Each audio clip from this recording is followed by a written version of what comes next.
Alright, we are in game number 1, and this is brought to you by the man who needs no introduction. He goes by many names, starting with Gruntman56 into Barney Victon. Barney Victon, for those of us that can't pronounce names, into Lost Hide Night. Now, the one and only BLC run, Eric motherfucking Anderson. How's it going? It goes real well. It goes real well tonight on the Rift as we are heading into, like you said, game 1. Oh shit! And the Cassiopeia main. My bad. I'm sorry, I missed that part. But that was post Karthus main. That's true. Post Karthus main. There was Pre-Singe main. The Cassiopeia. Pre-Singe main. Yeah, yes. It was Singe main into Karthus main into the Cassiopeia main, but that's a blast from the past when we're already in Champ Select. So, what do we got? We got Malzahar banned, we got Nidalee banned, Fizz and Katarina. So we got 2 bans instantly on VLC Coobs. He's gonna be absolutely loving that. He's probably already a User joined your I channel. feel like I can almost sense the amount of tiltedness he already is by his Katarina and Fizz being banded against him. And we've got Malzahar Viger on the other side, way on Canadian side. Like, that guy's already out of the game. He's got a Vel'Koz theoretically. We got a Nidalee ban on Noah. So we got Kha'Zix Lee Sin. Kha'Zix or Lee Sin, maybe Hecarim would be more of his stronger picks as of right now. Snowball, you motherfucker. That are in the meta as of right now. Darius being banned on the side of Red Team. That's looking at maybe just an overall ban, seeing as he's so tanky late game. But yeah, please, lock it. BLC Hipster is hovering the Fiddlesticks. He's going through this Fiddlesticks main, portion of time. This phase. Maybe a similar, like a Singe main for me or something, You're good at Singed. Shots fired. Not even you can defend him. He won't watch the video. And he locks in the Hecarim with the Sivir. Actually, this is coordinated. This is a big wombo combo. We have moved a long way since we last saw the Rengar into the 4 tanks comp. So we're moving on right now. I'm at least getting this vibe of synergy. He still has Flash. I think that he probably would want Ghost in this situation because he pops Ghost, pops his E, Sivir ults, he goes in, hits his ult, just kind of like a bowling pin right down, down the lane, just boom, knocks him, gets that strike. And I don't think that Diana's getting locked in. I think that's going to switch to a Sejuani or an Amumu. Especially against that double comp, I'm looking... If I'm on blue team right now, I'm looking heavy tank, because I need to withstand the burst, and I'm looking for lockdown CC, which you got Amumu, you got Sejuani, which we'll probably see the Sejuani being locked in, unless he's going with Echo, which would be a terrible choice, I feel like, into this pick. Not reactive enough. But the Sejuani, who called it? The man under the mask. He's even better looking in person. This guy right here, I called it. We're already good to go. The previously stated in games, last night games, the man, the myth, the legend.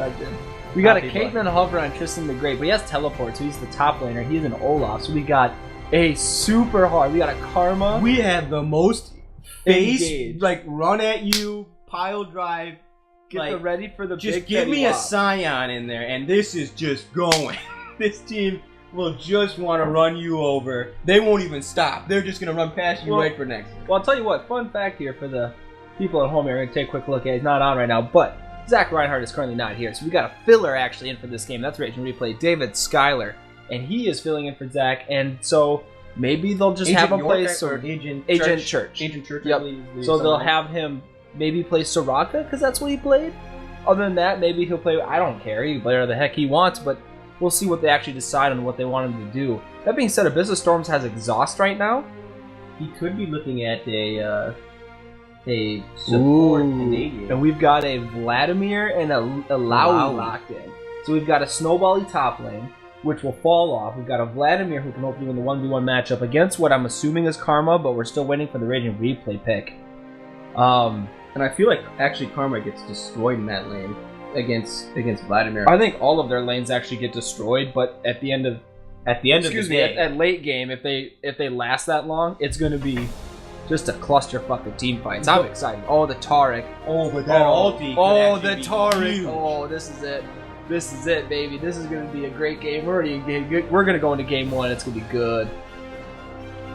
So as we're looking here, we're looking at a team that has okay PO, but more of a team that just wants a long, sustained fight in one area, blue side, into a team that wants to become a semi and run you over, maybe too soon. Maybe too soon. I just got that. I apologize. I honestly did not realize what I was saying as I said that. To the one French person who stumbled across this video, my heart and soul goes. Actually, European who. Yeah, because it was nice. It was in Nice. In Paris. Yeah, in France, I should say. Our bad. I do apologize for that. And we will be going into the game. 8 seconds to go. This is going to be a barn burner. Dangle, snipe, and Sully. I feel like if red team though gets behind early, they could just be really suffering because of this heavy engage. But I guess we'll have to find out on the red. And we are into game number 1. Kindred Souls versus Champions of the Freljord. I'm half buzzed. Eric's half buzzed. And we are ready to give you the best shoutcast possible. That 2 buzzed gentlemen can give. As I already make the camera go super effing sideways. Let's keep the language PG as much as we can for this game. We do have younger viewers watching. That is true. So it looks like pretty standard positions in the jungle as they're setting up for their minion spawning. Does not look like we'll have any big references, BLC feta cheese invades.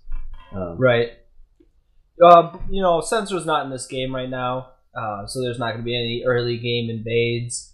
You don't have your typical blitzcrank. Exactly. No blitzcrank who's looking for, like, the only thing that he's useful for is pre-2-minute invades and late game catching out your dumbass Ashe in the front line. Right. The guy who's like, hey, I can't actually win this game off of raw talent, so let's try to get first blood and snowball off of one lousy kill. If he, throws 100 hooks and he lands one, late game. 60% of the time, he'll land every hook.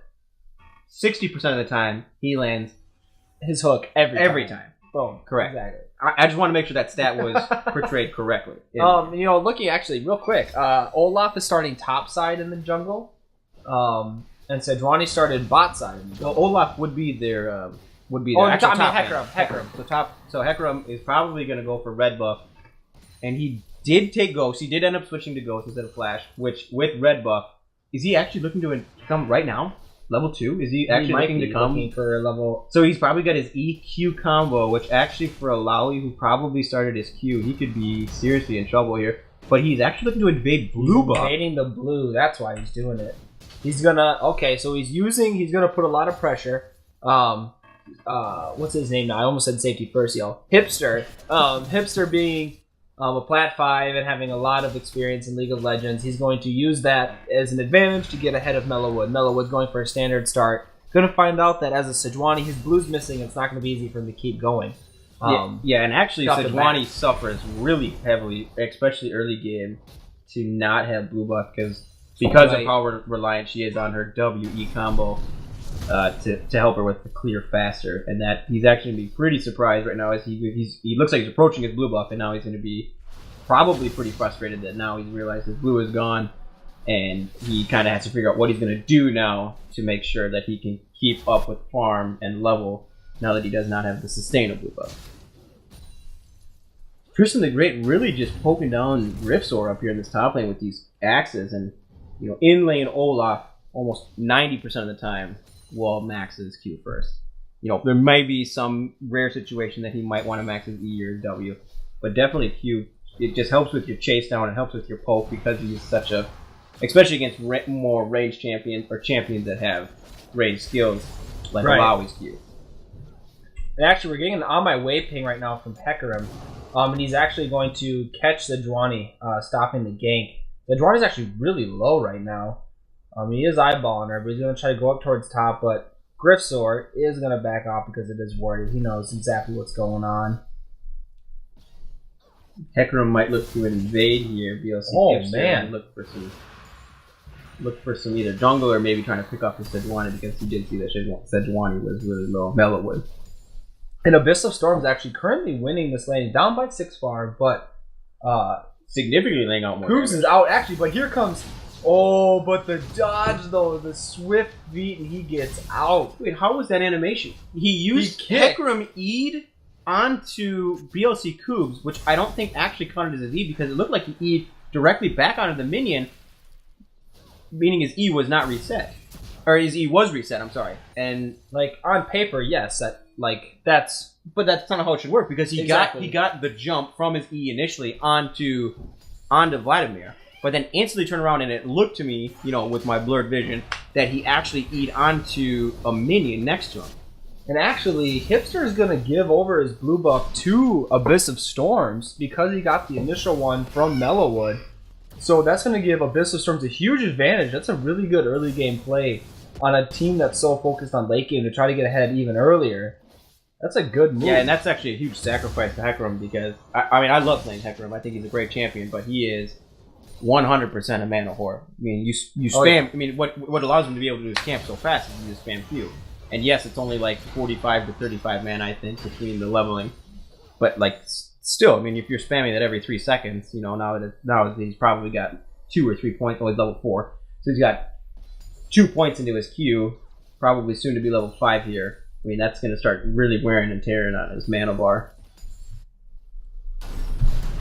We do have Gristor trying to get some damage on Tristan the Great, but the binding does land from number 1 Nick onto Zulu. And the stun does miss from Raging Replay. DLC Gen backs off, and he's going to get some damage off. Bot lane going in heavy favor of Kindred Souls, but we do have a gank coming in. Mellowwood is spotted by a ward, though, so he's going to clear that and back off. Unsuccessful. Meanwhile, in the mid lane, a good alt Mantra Q landing on BLC Coos for some damage. A lot of harass with his blue buff now that Abyss of Storms can dish out. Yeah, there's nothing worse than a Karma mid lane that is allowed to just continuously throw Qs at you. Yeah. There's nothing that will put Cubes on tilt on faster than that. You being a ADC main, I dabble. And me turning back into my old past. I'm away from the mid lane main. My Cassiopeia and Karthus days. Those are long, past past me. How do you think this bot lane matches up with a Sivir Taric into the Lucian Morgana? How would you scale both sides? This is a skill matchup. Lucian wins against Sivir, and Taric wins against them, Lucian and Morgana, as long as the CC can land. If Morgana misses her bindings, then Sivir Taric wins. But if Morgana lands good bindings so Taric's stun does not work, and Lucian plays well, then they're going to win. I mean, so you're saying Morgana bindings, but are you meaning black shields? Black shields. Okay, thank you. Black shields. Because I was listening to this. Because Sivir's got her spell her shield, own spell shield, so she can dodge all of Morgana's bindings. Her actual binding here. She can dodge all of those, no problem. Taric is tanky enough where he can take those, but he won't take a lot of damage. But with the predictableness of Taric's stun, correct. There's a lot of easy time for that them number to 1 dodge. Nick will have, if it looks like the stun will land. Right. He'll have a lot of time to apply that black shield and negate the stun. Exactly. So it's more of like you just kind of have to start getting that fight, and so people aren't really aware of the surroundings, and then try to sneak the stun in there somehow. Right. Because personally, I think it goes in favor of Sivir Taric. Okay. But do not discount skill. Lucian, Morgana. They definitely have the ability to definitely burst you pretty quick if you do get caught out. If Morgana lands an actual binding onto Sivir and Lucian goes in, they're gonna have a real problem on their hands. The fact that Taric does no damage, it just negates damage, but you need time for that. You need time for that. Sejuani does gank though really quick and gets the damage off. All comes in from Victor, but the flash burn on Abyss of Storms, and she is gonna shield away, and it does look like she is gonna live with barely any health left. 200 health, but does survive the gank. Doesn't have a flash. She doesn't have exhaust, actually. Didn't even know. Exhaust must have came out there, and she flashed. So she used both summons, which was probably worth, even though Vladimir had to use his Hecarim is here right now, and Vladimir... He will be seen by this vision, though, so Vladimir, hopefully, seeing him. Yeah. But Vladimir does have his pull, so he can try to do the dodge again. He looks like he's a little bit of a bait coming out here. Kind of testing the waters. Kind of testing the waters here, especially without having all. That was the spirit vessel. I was like, holy cow. Tristan the Great caught out. He's screwed. But nope. Just the best, though. Tristan the Grey. Tristan the Grey, sorry. Mike the Great. Tristan the Mike is great. Tristan the Mike. Mike the Grey. Mike the White, if you're a Lord of the Rings fan. You're not in the whole brevity thing. Oh, we'll have a little bit with the good flash. There's a good flash, and then it comes off. That animation was wonky as hell, but the Q's didn't even come out. First blood goes to Tristan the Grey as Olaf. Coming in, sneaking in with that Q. If your viewers were not, kind of questioning, like, what? Because BLC Hipster was definitely on him. Definitely had red buff burning on him. And then you were like, wait, Olaf got the kill. Go back, rewatch, sneak in that max range Q in there. Mike, I like it.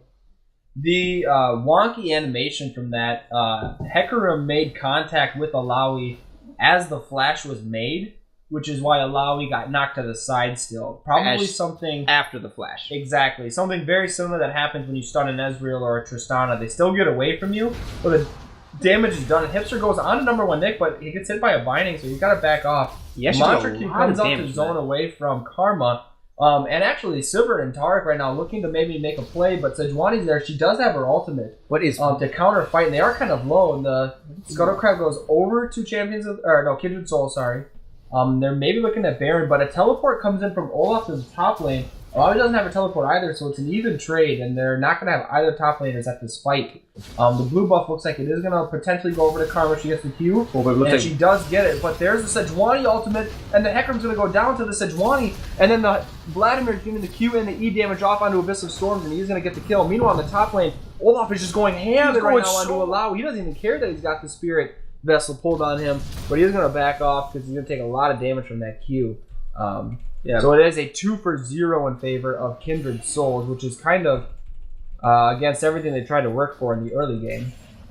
Yeah, and after all said and done, we're still only at 2 kills to 1 kill. But after those 2 kills, I believe, no, 3 kills, because there's 2 kills on the side of 2 kills for Kindred. Oh, and the ult comes out from the Alawi and the Q dunk, and she gets the damage off on the Olaf actually and kills him. Solo kill.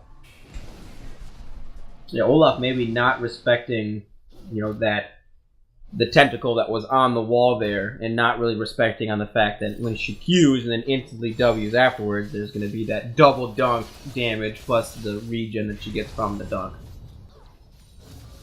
All in all, I probably would have been baited into that too. So I can't disrespect Mike for getting a little heavy on the Olaf. Looks like this is not ward right now. Hipster's going to start. Soloing the dragon. Mellowwood is around the wall. He does now spot him out, and Hipster sees this. He'd be smart to back off, but Sivert's going to show up now. But they're looking for the engage, but Abyss of Storms has Koobs zoned off, but he is actually sandwiched right now, so he's got to be careful. Sejuani not having ult and being, under half mana, this could be very poor fight for Sejuani because she doesn't really do a lot. They're going hard on the BLC Jensina, and he's going to flash away, but the Hecarim ult comes in and the knockback. He has to take a tower shot, and it's too much for him to bear. The Q comes out from Sivert, but it's not enough to kill him. Looks like Sejuani, Vladimir, and Morgana are on their way bot right now to try to take this. Zulu has no mana right now, and he does have his flash up and his heal, so it looks like he will be okay, but he dodges the binding, and there's a lot of and getting the Tark ulti coming out. They might have to try to turn and burn, maybe. Oh, the stun does not hit, so they cannot turn and burn it, but they get to back with their lives, which is good enough as it is. Just so unfortunate on the side of Red Team here. Blowing Hecarim ult, blowing Hecarim Ghost, blowing Sivir ulti just to try to get BLC Jensina, and all they got was his flash. He didn't have to heal. He flashed, got hit by the ulti, and then kind of just walked out because Hecarim was so low, not only in health, but also mana. Being just really unfortunate that they had to blow so much, and then after that said and done, got ganked by, an enemy that they definitely knew was there, just not really respecting them, and blowing even more sums, almost dying. Right, and Tristan the Grey actually stole blue buff, so that's a blue buff that Vladimir's not going to get. Vladimir not needing the mana, obviously, but the scaling AP and the cooldown is definitely something that you want. Also, Sejuani doesn't get her blue buff again, and I don't know if she got the second one or not, or if that was still the second and was just never taken. Either way, I don't recall if the blue buff was taken on the side of blue. Remind me at 20 minutes to do a farm check. Alawi comes out actually onto Olaf, and there's a lot of damage coming from Olaf's side, but the vessel comes out, and there's going to be a lot of damage, but it's not going to quite kill him. So Juani's coming in for the gank, but Karma's able to escape. Passive farm lane still in the bot lane. Tristan the Great trying to clear out as many tentacles as he can, so that way he doesn't take too much damage.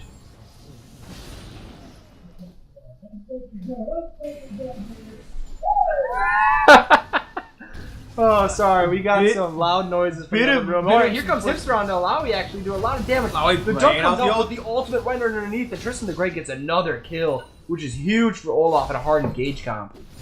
Yeah, seeing as there's 5 tentacles right there in the right position, she probably could have procced all 5, in which that would have easily decimated Tristan the Grey, and probably 2-shot BLC Hipster there. And with those, the 5 dunk coming down in the ulti, getting the regen, might have been able to sustain enough health that she could have actually maybe been able to 2v1 right there and actually come out ahead of that. And it looks like they'll just push top, being Hecarim and Olaf. Hecarim having red buff, just shredding through the tower. And by the way, just to throw it out there, if you see a ward that you think is game-changing and helped really swing the game in one way or another, make sure to tweet us at #VisionLord and let us know which ward was your favorite, and our very own Sensa will reply to you and make sure that your ward, noticing the wards is a great contribution to the league.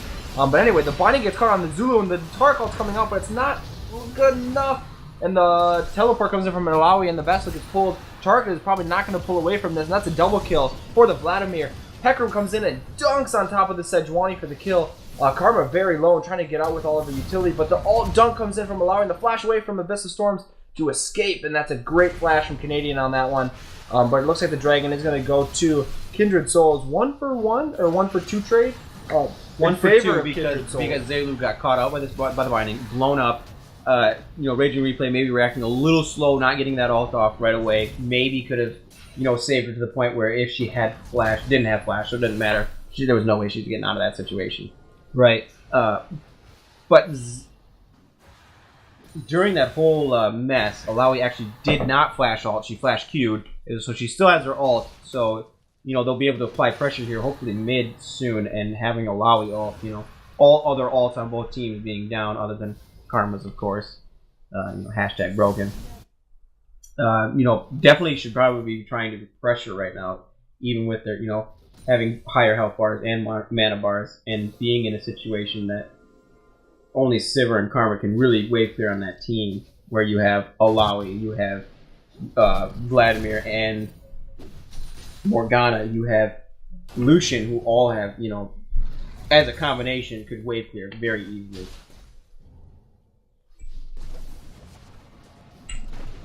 It looks like Hecarim, BLC Hipster, is on top side right now. Grisor does not see him. He's going to come out of this bush.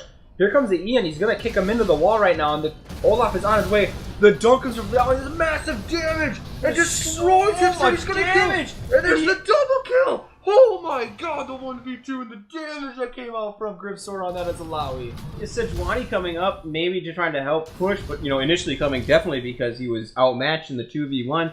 But like I said earlier, in that previous situation where he got ganked top and actually died, he, having the 5 tentacles probably could have won that, but as we clearly just see, he only doesn't need 5, he only needs 3. The damage that he did onto Hecarim Olaf was one shot. He was gone. Hecarim was gone. He came in with the E, instantly got ulted, and I don't even think Alawi Q'd there. I think he just W'd, and the 3 tentacles came up, slammed, and he was done. And Vladimir's going to get an ultimate EQ onto this Tarek, and Tarek is going to fall.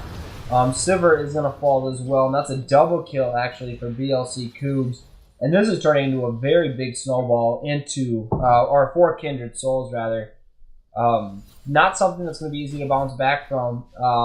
Champions of the Freljord really have to look to try to group and use their hard engage comp to what it's supposed to be used for. Yeah, not having maybe the strongest solo lanes, but definitely that mid to late game team fight is very strong for their team. But the fact that only 2 of their champions have kills and the other 3 their mid lane and their ADC, who are, primary utility, which is not a bad thing that they don't have kills, and that their Engage, Hecarim, Engage, Olaf have the kills. That they want the damage on those, they want the kills on those champions to get the damage. But still, having a 5-0-1 Vladimir and a 3-2-1, Alawi, who already has her Black Cleaver, which is a huge power spike for her, having the one item, could be very detrimental in a team fight. As we previously saw, Hecarim almost getting 1.5 shot, if you will. He survived the initial 3 tentacles, but the 4th Q, tentacle came out and actually Abyssal Storm will land the stun, and it will not look like he'll even get out with his life. You'll see Coombs with another kill, and like you were saying before, Vladimir and Alawi are the last people you want to have these kills when you're on the side of champions with the Freljord, because when Hecarim hard engages, you have Vladimir that can pool. Speaking of which, the ult comes out from Sejuani, and the disengage comes from champions with the Freljord. There's not much they can do on it. But when you have Alawi destroying the backline, you have an Olaf and Hecarim diving Vladimir. Vladimir can sustain that so well, and he can just pull to get away as long as possible, while Alawi destroys, just nukes your Karma, your Sivir, your Taric. And that's the problem right now that they're facing, is that everything that should not be fed is currently fed.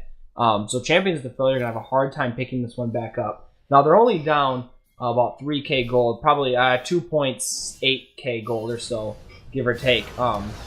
So hopefully they can get back into this to make this an exciting game, which I think they can. They just got to get to that mid-game spike. That you need Hecarim to finish his jungle item, get a little bit deep here. Olaf's got his cleaver already finished, and he's looking to get a bit more. Speaking of that, interesting that he went straight Triforce, and he didn't finish the Cinderhulk into Triforce. Because usually you go Cinderhulk Triforce, doesn't it? Correct. Usually you finish your Cinderhulk, and then you go in, you finish your Triforce, and after that you do maybe like a mixed damage with tank, like a Sterix gauge, and after that then you primarily want more tank that gives you damage, such as Dead Man's Plate. You might get a Iceborne Gauntlet, or not Iceborne Gauntlet, you might get a Frozen Heart. It gives you the attack speed reduction also. Oh, and BLC Coop's getting blown up, but he goes down with the W. The Alawi ult comes in. The Taric ult is coming in right now, and it does get off onto the Sivir. So the damage can come up, but they all have to flash away. They're so low right now, and nobody actually died except for Alawi. So Champions of the Failure are doing that trade, even though they're all with no health. Tower is going to go down the mid lane, but they need to keep running before Vladimir gets too close to do the damage. Olaf does get out, and everyone else is going to safely back. Abyssal Storm trying to do the best that he can to get rid of it, but BLC Coos with a lot of damage coming in, and everyone is going to flash away to get away. Actually, Olaf is teleporting back in, though. They're looking to re-engage with no health, and they are still kind of chasing. I see the shadows way back. Three champions look like they're back. Yeah, you definitely look at the the 5 summoners on the left side, 5 summoners on the right side. You had 4 summoners on the right side blinking red, where you had none. You had Alawi that was dead. Gripsor, died after he got it. A brilliant flash ult, big combo, doing lots of damage to everyone, but actually was bursted down and not able to survive that fight. You had no of the surviving 4. You had all of them over half health. And on blue side, you had 4 champions blinking red, and the other one was probably an auto attack away from blinking red.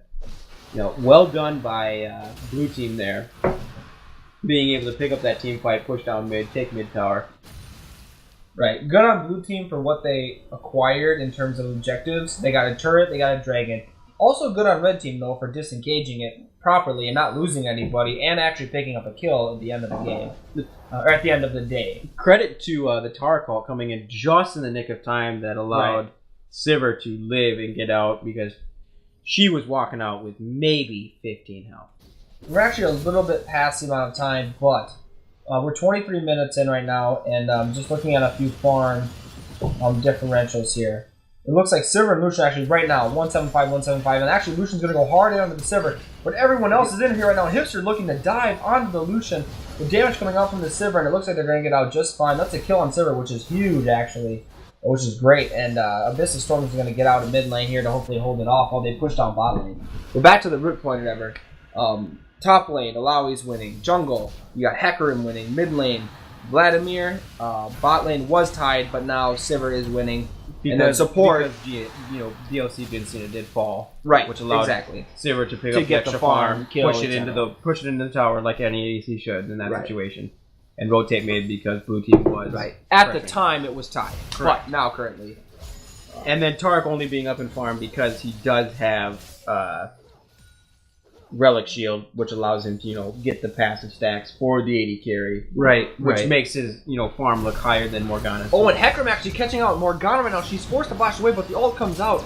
It looks like he is going to try to pick up the kill. The Ghost comes in. The Dwani's actually alone right now with the Vladimir right now, but there's a very split fight. Alawi ultimate, or dunk coming in. She is stunned for the time being, and the dunks are coming in left and right. But she is CC'd for the time being, and Raging Replay barely alive. Can they get the Alawi? They got him. But here comes Jin Cena, and he's going to back away after killing the Tarek. Zulu looks like he's hungry and wants to chase. The ult's coming in from the Lucian, but it's not able to finish off the Sivir. Hipster wants more. He's coming in for the E, but he's going to back off because the dash comes in for the Lucian. It is a 4-for-1, actually, in favor of Champions of the Freljord. And Champions of the Freljord only losing their support, which is huge because now they have still their 4 main damage dealers, other than Sivir, who had to back because she, ate all of Lucian's ult. And, Lucian, if he would have maybe been quick on his feet, would have dropped the ult.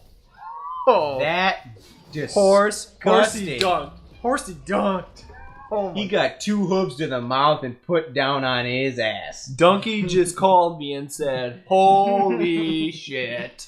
Big dick dunks coming in, supported by your main man, BLC Hipster. And after that kill and tower take, Champions of the Freljord have a 0.5, 500 gold lead now, actually, on Kindred Souls. Coming in on after that team fight, major things I saw, catching out two of not Semper 5, my goodness, 2 of Kindred Souls players, catching out the Morgana, catching out the I believe was No, I don't believe it was Sejuani. It was Vladimir. Catching out those 2 players early in the team fight, blowing, BLC Hipster being able to go in, blowing up Morgana, negating, the main supply of CC on that team other than the Sejuani ult. But that's only if it was hit. You don't have your consistent bindings. You don't have the Morgana ulti. The Black Shield to negate some of the CC on the side of blue team. Or red team, I'm sorry. So catching out that Morgana was, very good for the beginning of the fight, and then also the fact that Vladimir was not able, only having 2 items, not having, earlier said Vladimir getting kills, you might have said was a bad thing. I disagree. The Vladimir getting kills is a great thing because he is so dependent on a 3-item set, which I... No. I meant it's bad for Champions of the Freljord. Oh, I misread you. Great for Kindred Souls. It's bad because... I misread that as because you said the fed person who they try to kill can go invulnerable on the pool. And that's what the bad part is for for Champions of the Freljord, is that it's hard for them to make contact with Vladimir. But actually looks like there's a team fight breaking out over by Dragon Pit. A lot of poke going back and forth. Hackerman and Alawi were dueling in the bot lane, but it looks like nothing really came of it. Olaf is making his way downtown, though. It looks like this is going to be a 5v5 fight. We might actually get the first one that we've seen. BLC Coop's taking a chunk of damage and getting away with the pool. Vape Nation. And Alawi trying to look for an engage, and she does get the vessel on the Tarek for a lot of damage. He's going to back off, and it looks like they're going to try to clear these tentacles as fast as they can to get the Spectre Soul away from them. Abyss of Storms is cut off by the Morgana Binding. The dunk comes in from the Griffsor, but it's not going to be enough. The tower is going to go down at Kindred Souls. They're going to keep backing up here, and Sivir still has her ult up right now. Dragon is on its way. Cannot tell which one it is at the time, but it looks like they're waiting to maybe hard engage. All of Kindred Souls are going up towards Hecarim right now onto the blue buff, and it looks like they can maybe collapse on this. Sivir coming up, and she gets caught by the Black Binding. Lucian comes in, and the stun doesn't go through. Oh my god, the Hecarim ult goes over the top, and the Tarek ult is really late, but they're now just getting invulnerable, and the Alawi still doing a ton of damage over everything, and the dunk comes in to finish it off. Vladimir getting a double kill, going on a Raging Replay to look for the triple. Flash comes in from Malawi, and the tanking of the tower isn't going to quite get her there, and she's not going to be able to secure it. But it is a 4-for-0 for Kindred Souls. Yeah, and at the beginning of this fight, definitely looked in the favor of Red Team. They had the collapse, they had the pinch. 2 things I saw that was extremely unfortunate. Zelu early took on a binding, which was able to burst him down. He was the front line into that fight. As the ADC, especially in that team comp, he needs to pop his ult, let everyone run past him, and then follow him in. Second thing that was, maybe the misplay on the side of red team is the Tark ulti coming out so late. Should have engaged with the Tark ulti coming down as they hit, as that big damage from, you're expecting the Vladimir full charge E, and you're expecting the Sejuani ult, and you're expecting the big damage coming down from Griff Swords, Alawi. She's going to lay the ult, she's going to get her 3 tentacles for sure, and then she's going to dunk. So as you're coming in with that team fight, you needed the Tark ulti to land, and hopefully them not seeing that the Tark ulti is coming down, and maybe then misclick. They pop the ulti because it's reaction time. And actually, they're pinging Baron right now because everyone just backed. There's no pings coming from blue team right now. Alawi is on her way to check it right now. It's Griffsor. And they are going to see now that they're doing it. Vladimir's on the way, Morgana's on the way, Lucian's on the way, Sejuani's back in base, so this is a free smite. And far as BLC Hipster, as long as he doesn't mess this up, and I don't think he's going to, there's 2k left on the Baron. Alawi's looking to go in, Jikutsu ult out, but Hecarim gets it. They got to go hard on Alawi right now if they expect to win this. The snare gauge comes out on Alawi. She goes for the ultimate, the junks are coming in. She gets a kill. Tristan the Great though does kill Alawi. Vladimir looking to clean up the fight, and BLC Jin Cena comes in. Hecarim is the only one to live right now. There's a triple kill for Vladimir. It is a 1 for 4, but they did get the Baron. Yeah, the big thing I maybe saw in that team fight was Zelu with his positioning in front of the Baron pit, where the rest of his team was behind Baron. Even though Baron doing more damage to you behind, little known fact, Zelu was standing in the front and got actually spirit grabbed by Griffsor, and Griffsor was actually able to double dunk twice, both the Vessel and and Zelu himself. So Zelu, maybe not being super fed, being 2, 4, and 6, not bringing a ton to a team fight, damage-wise with his build. But, the fact that they walked into that, Griffsor being 100% health, being the 4, being the other 4 of them on this side of Champions of the Freljord, being so wounded by Baron because they were on the backside, an easy cleanup. The only reason I saw really that that BLC Hipster was able to get out is he ulted through the team, did as much damage as he could, and then try to stumble out. I saw that gimp on that horse. Gold lead now swinging 4k in favor of Kindred Souls. Champions of Freljord losing onto the lead that they had for a little bit. Still a winnable game. PLC Hipster does still have Baron, so they can make a good push out of this if they siege together and they group.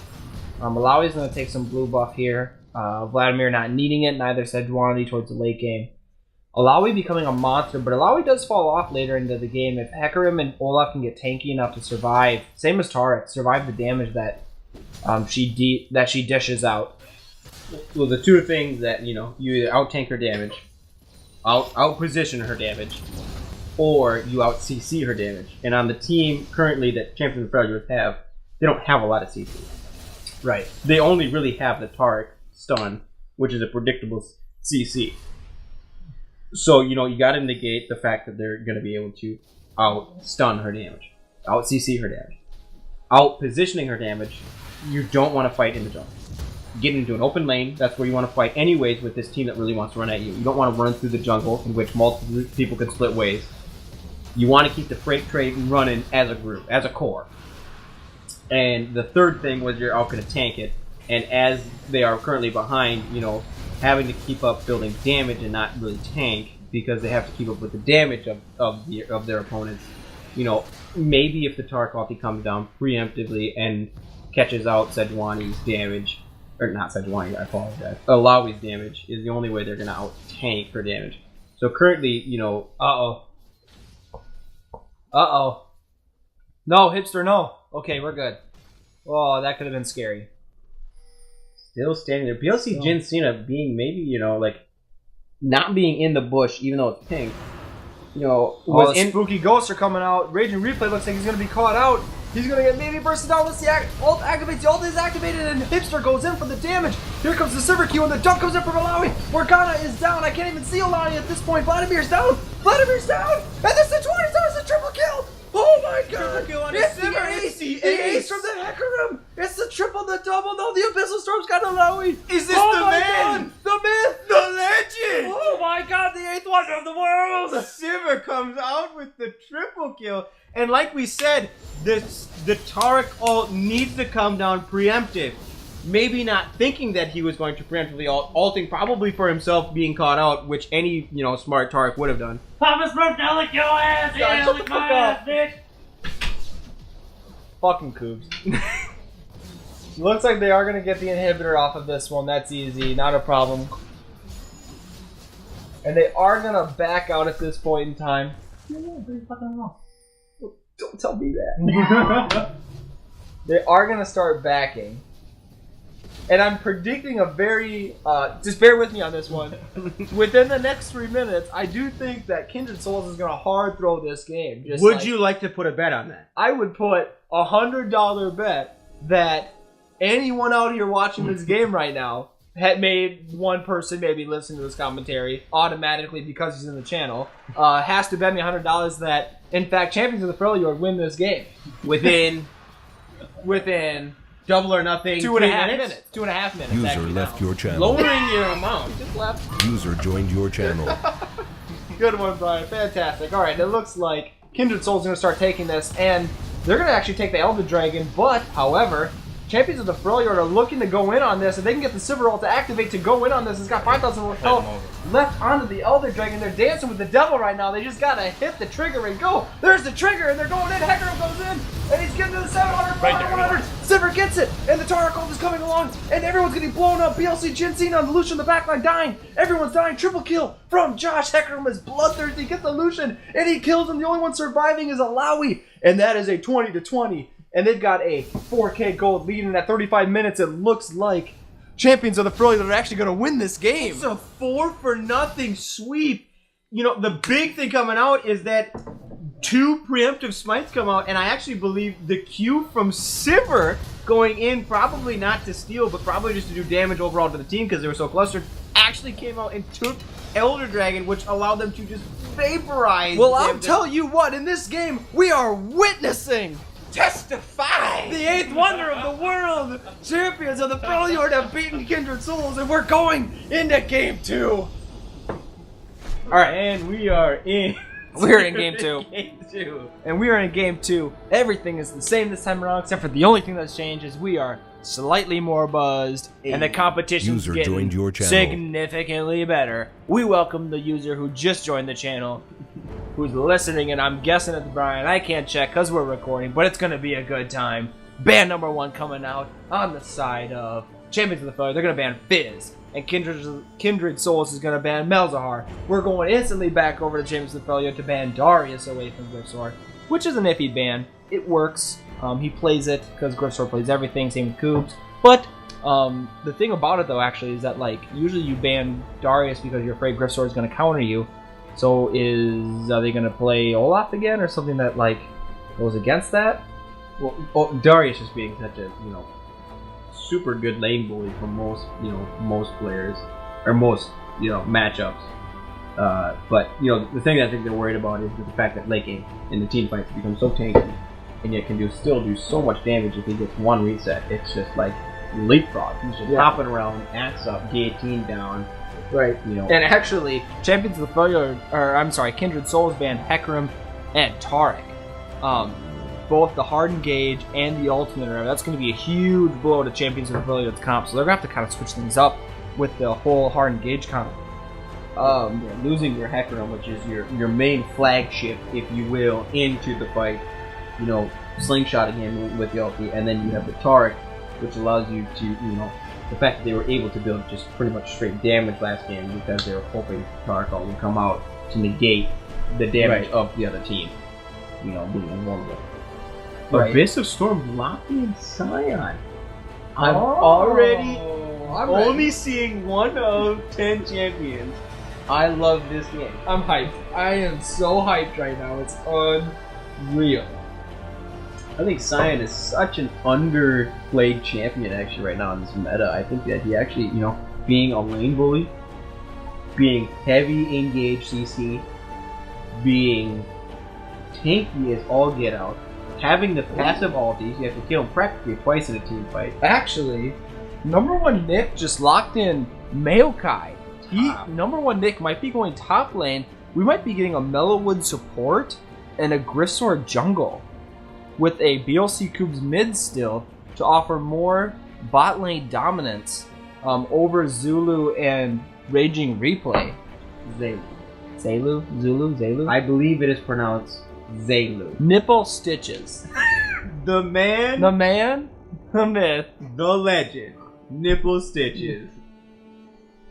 Okay, I so believe is the Smurf. speaking of Zelu, Nipple Stitches is the Smurf, yes. And speaking of him, Zelu, him and Raging Replay are both picking right now. They got 10 seconds left. I'm not sure if they're gonna go for hard engage again because they have a Scion, so like it technically would work. I was just gonna say I wouldn't be surprised if the Misfortune. Misfortune comes out. And Me the Alistar. being the ADC that played against him, almost dying twice directly to the Korean build Zelu Misfortune build, alt alone as Caitlyn, almost killed me twice. And I'd say that it was a pain in the beep. Censorship brought to you by the Eagle's Nest. The Eagle's Nest. The Eagle's Nest. Whenever you want to get hammered, have sex with a prostitute, we got it all, but it's a great time, and we do not condone alcohol or drug use under the age of 18, by all means. But Coming Fun back to time. the thing. Coming back to the game. We have a Thresh lock in. Mellowwood playing support, having exhaust, playing Thresh, Grisor locking in Jungle Trundle. To burn the tank of Alistar and Scion because we have a Tristan the Greya covering Lissandra mid for single target CC. BLT hipster with Wukong in the jungle. I think it's total troll, like by all means. The Nidalee was not banned, which is his pocket. Like that is his pick. BLC hipster plays Nidalee a lot. Tristan the Grey locking single target CC with Lissandra. BLC hipster, I assume, is going to lock in this Nidalee. That's just his bread and butter. Hovering. Oh, he locks in the fiddlesticks. in the Locks fucking in the fiddlestick. Boys, we've seen it all right here tonight. What is this? Oh my god, this The troll ass AP motherfucker. is so strong on this side of blue team. I feel like you get a Locket, maybe a couple MR items, this team's done. You have Scion and Alistar, who don't do a lot of damage. Then you have Tristan the Grey playing Lissandra, who can do a lot of single target damage, but in a team fight. But Zulu Misfortune, like an MF ult, like Korean build Misfortune. But what's we going to all prevent them remember? from We all remember the champion for the Freljord versus Bloodbath and Beyond, Zulu Ultimates. Hashtag too early. That guy would just nuke people. It was unreal. We got 10 seconds left, by the way, for BLC Coops to pick a champion. I'm hoping it's Talia. If he is the man, the myth, the legend that we all hope he is, it's Talia. Come on, Coops. Pick it. The Azir. No. Oh, no. No, but I think this is a great pick into a Scion. Into a Scion. He's got so much time to react to the Scion all engage. He can just, boom, pop the wall up, or the Thunder Pillar, the Fiddlesticks, dildo. Lissandra, Alistar, and Scion. You have so much counter engage just to the Scion ult, which is the main engage. But you still have to watch out for, boom, a Fiddlestick. But think about this. Fiddlesticks comes over Razorbeak wall, boom, he's in your team, boom, pushed out of the way, he can't do anything about it. You have Scion ulting in through lane, boom, Thunder Pillar comes up, blocks him. Or Azir wall comes out, blocks him. You have so many ways to deal with this team that has such a predictable way to engage. You know what else deals with it? A Talia W and a Talia E that stops dashes, movement speed abilities, and a wall. She has a you literal build wall. the Great Wall of The China. Great Wall of China across stops the everything. rift. If the Great Wall of China can stop the Mongolians, by all means it can stop a Lissandra, Fiddlesticks, Alistar, and a Scion. I Come believe on. it cannot stop Lissandra or Fiddlestick because Regardless. Fiddlestick's ult flashes over Lissandra E through the wall. Regardless. The only thing it's stopping is actually Regardless, the we're Scion. going into game 2 in just a second. And we are in game number 2, and we're still the two best looking commentators in the world. We got Hoppy Bunny for me and BLC Runt for the second guy, the color commentator, but not to be confused with anything because he's white. What? Coming to you live from Eagle Nest Gaming, the central hub if you're looking for a good time. I'm talking beer, I'm talking women, I'm talking league. What else could you want in a world? Well, I'll tell you what, I want to crash under your couch for 2 weeks because I'm technically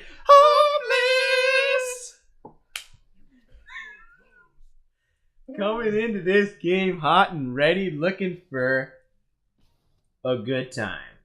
Always a good time. Always a good time when you watch the tournament games because they're the most hyped part of Bethany Lutheran College. The most hyped. The most hyped. The most pressure. That being said, Scrub Wars is pretty good. We did nail it with Scrub Wars. That was a good time. But the tournament is really good because it's lasted longer. Technically season 3, but season 1 for our tournaments. Right. He Scrub air Wars. quoted season 1. Air quotes. The season 1, air quotes, of the tournaments, Scrub Wars, was hands down the greatest thing that has ever come from the BLC tournaments. It was also rigged, but you didn't hear that from me. So, yeah, that was like a great time. Everyone had a lot of fun. It was a very fair game. Very fair. Very fair. I believe Coobs did not play in that game. No, Coobs definitely watched with us in the room and did not participate. Not participate in a Smurf that was quote-unquote one of my friends in that game. Right. No way. Not a chance. Oh. Also was ranked platinum, I believe, at the time. But that's besides the point because he didn't play in the tournament. Well, he's like gold 5 now, so it's like he was never platinum. So, like, whatever. He won't watch this. He won't know I said it. Nice knock coming in from Raging Replay to get the good damage in from Misfortune. We're already like 2:30 into this game, and I feel like we missed the whole beginning of the game. Like, what happened here? Well, minions spawned. All right, minions Champions spawned. went to lane. Okay. I think a big crucial point was that there was some sort of trade. It looks like, if I'm looking at health bars across most lanes, Tristan the Great looks like he's getting his ass kicked. No, I'm going to be honest with you. I'm really happy that Tristan the Grey is in the mid lane right now. I think he's at home. He's at He's home. at home. Exactly. It's something that he actually doesn't play it a lot, but it's his favorite role. He doesn't play it because Tristan the Grey is such a nice guy, and he just plays whatever you need him to do. But he's in his home right now. He's in mid lane, playing what he likes to play. I don't know how good he is at Lissandra or his comfortability on it, because, like I said, he doesn't play it. You know. I honestly don't know. I can't Oh my remember. gosh, Hipster's actually invading Grisor to get a lot of Grissor's damage. actually getting so The red bursted. buff is going to take him away, and Hipster's actually going to be able to take this, but his zero's on its way right now. Let's see if anything can come with it. Grisor is staying right now, but And also Maokai's Maokai's also coming coming in. It's a down. This is- 3v1.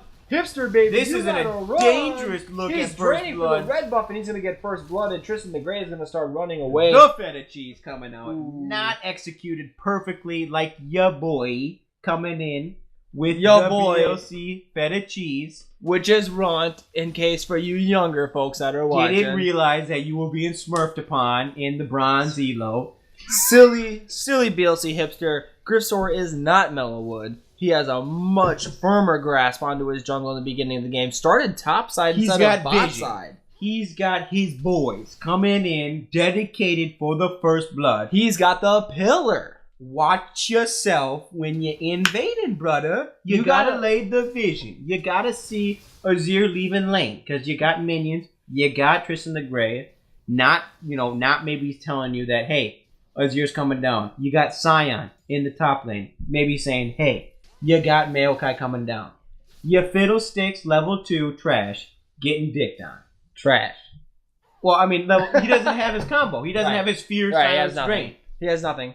I'm not saying that BLC Hipster is in himself a trash player. I'm saying he does not have the true feta cheese level 3 combo. Well, the Linguini was definitely there to secure it, but there wasn't any there was Alfredo. mucho linguine. Right, but He there wasn't had the enough. pasta in the bowl. Oh, and actually Tristan the Great going in, but not getting the W on. But the fear coming in from Hipster and the drain, but Koobs is going to get out. And not successful, and Koobs didn't burn any summoners, but good concept, good idea in the game. I like the aggressiveness. Yes, good aggressiveness. They're trying to, they're I'm not saying that they're going to be hyped by any means, but they're definitely out of the gate, they won the last coming in game, strong. they can win the last one. Exactly. They're on the mentality of like, let's just keep going and going and going, we can win this next one. If you could lower, younger viewers, plug your ears. He was popping the Viagra before the situation was happening. Right. Exactly. Okay. Exactly. Okay. That was a good analogy. Okay. But like I was saying, I'm not calling BLC a bad player. He just didn't have the true Fetty Wop combo Right. of the silence Like, Fetty into the showed fear up. Fetty into the drain. Fetty opened the door and was like, hey guys, what's up? I'm here. And then WAP showed up.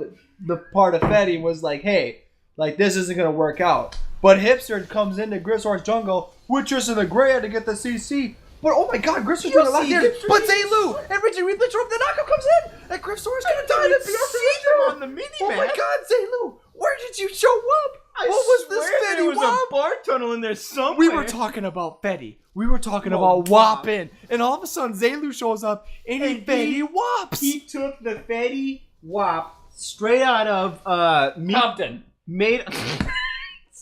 Straight out of Meet the Lions. He took Fetty. Meet the He Lions? took Wap and he straight up Fetty Wopped it. Oh, we're having fun here tonight, boys.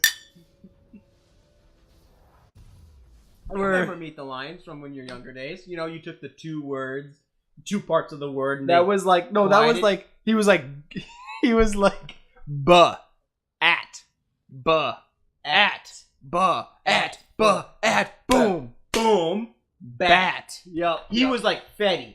Wop, Fetty, wop, Fetty, wop, Fetty. Fetty Wap. Exactly. See, I just had to put the train of thought in there for you to see that the Fetty Wap was truly displayed tonight. As we can clearly see, the professional analysis is because Zaylu, Fetty, and Wopped at the same time is the reason he got the kill. Not only did he Fetty, but he also Wopped. And that is why he got the kill. Actually, he didn't get the kill. Fiddlesticks got the kill. Hipster got the kill. But Zaylu is the man, the myth, the legend. Was the initial bait. That's true. I did not see him spamming the taunt, the Fiddlesticks taunt that no summoner can deny. The ultimate BM of the Fiddlesticks hover knee twitch taunt. Knee twitch. I mean, you see that thing and I'm instantly tilted. If the enemy team is sitting there mid lane, I'm just AFK in the base. Oh man. Where do we go from here? Let us know. I don't even know where we go from here. Well, I'll tell you what, actually, where we can go from here. We can have you guys tweet us at #VisionLord, just like last game, right? Tweet us your favorite ward or game, all right? Is it a ward that maybe saved someone's life, gave them the Steelhead blue buff, maybe won the Baron fight at the end of the game? It doesn't matter. Tweet us at #VisionLord. Let us know. And we will have Sensra send those replies to you and make sure that you are recognized for your observation in the importance of warding and vision. Of vision. Because Because everyone knows, regardless of skill or champion, Elo, team or team comp, it doesn't matter about anything. Vision wins games. exactly. And my boy, Sentra, knows that firsthand And uses vision to win games. boom. Coming at you Fetty Wappin style live. Looking at farm across the board to get back to the game. Unfortunately, we have to get back to the game. Scion up by, roughly give or take Quite a bit, 16 farm. which is a good lead, My actually. math being a little slow as I ingest more alcohol into my body. Right. Fiddlesticks, doing those early ganks, which is credible to the point that he has a little bit less farm than Trundle. Azir having slightly more farm, Just enough. just enough that could make it a little difference as of right now if he backed. He could be sitting at that amount that he gets boots and gets to be able to walk back in the lane. Where if Tristan the Grey back, he might have to wait 15 seconds to get boots to walk in the lane. And what about the bot lane? I'm looking at 71 farm on Misfortune and 79 farm on Lucian. Lucian being a better farmer early game, maybe in my opinion, one of the better farmers early game. Because of his passive. Oh my god, and in the mid lane, actually, Beelzy Coop somehow killed Hipster. And oh my god, Abyss of Storms comes in to stop the engage, but however, Tristan the Grey is going to fall, and Abyss of Storms is going to try to get out. Gristor looking for the pillar to block off Abyss of Storms. The smite coming in, the chilling smite to slow him down, and the red buff. Tower's going to start tanking, and the slow coming in from Abyss of Storms. However, Gristor just has barely enough health to get away, and Abyss of Storms makes out with his life. That's 2 kills in favor of Kindred Souls. 1 kill, I believe. They killed Lysandra. Lysandra. I believe only Lysandra. No, died. and they killed Fiddlesticks. before we were BLC, bot yes, lane, and yes, it also BLC happened. Hipster did die before Lysandra died. I believe Lysandra, Tristan the Grey, dying to red buff off of Trundle after he got out, which is just so unlucky. That, you know, like, red buff doing, you know, I don't want to say a significant amount of damage, but Right. if you do get that auto as you get to freedom, that, you know, that burn damage can do more than you would want it to do. You know, so I believe Lysandra dying to red buff to Trundle on that, which is, like I said, just unlucky. The fact that he, you know, went down to such a way that is not credible and honorable to the summoner on Summoner. And here's what I'll ask you now. Going on both sides, okay? Both champions of the Freljord and Kindred Souls, we're going to take some time here, and we are going to figure out what it is, which team member needs to step up the most to make sure that their team is successful. I'm going to start with my opinion. And my opinion is I think that Zaylu needs to make sure he steps up, which he's doing right now because Tristan the Grey comes in with the gank and the Raging Replay gets the knockup, but BLC Jensina gets away. So, branching off of that initial argument here, I think Zaylu needs to step up his game. Not saying that he's playing bad by any means, but he needs to make sure that he is performing very well so he carries his team. A Misfortune ult in that team will destroy. And Raging Replay landing a lot of knockups and a lot of damage from Zaylu. But BLC Coop's going ham on a Tristan the Grey right now. But here comes Hipster with the ultimate. And he fears. And the ult comes in and BLC Hipster slays BL Coops. Slays the puss. Destroys it. It just wrecks him. Lays open those bird wings, cracks him open, and just lets him down. But to your prior question of what teammate that needs to step up the most on both sides. On both sides. I voted Zaylu on the one side. The other side I was going to say is BLC Coops was what I was going to say for the Kindred Souls. Okay. I would have to agree with you. For the first point, I would have to agree with Zaylu needs to step up his game a little bit. For the points of you got the initial burst of BLC Hipster coming out with the ulti, you know, on Fiddlesticks. That's going to do, you know, a good chunk of damage, but he can't sustain that for very long. Your big sustained damage comes from Zaylu. He's your main AD in a mainly AP comp. He needs to get fed. He needs to have that big damage team fight ulti just shred, you know, and it looks like he's building towards that Yomu's Ghostblade, which is, you know, traditionally the Korean build, which is revolved around your ulti. So he's looking for that team fight late game. So I would say it's Zaylu on one side, and on, you know, personally, even though you know the bot lane is zeros across the boards, other than the 2 assists that I believe was on Trundle earlier when Trundle got caught out in the enemy jungle. I do think that Lucian, being Mark, aka BLC Jensina, needs to step up his game a little bit. Primarily being your AD damage, your AD carry. You know, his high mobility against a heavy CC comp. He needs to get himself more established into the lane, and I think that through him, like, your Azir is still going to have his ult. He's still going to do damage regardless of how behind he is because of his double soldier, triple soldier comp. But, you know, if Lucian gets behind, because he is more primarily a closer range ADC, you know, if he gets behind, it's you know, by many games that I've been behind on Lucian, hashtag don't judge me.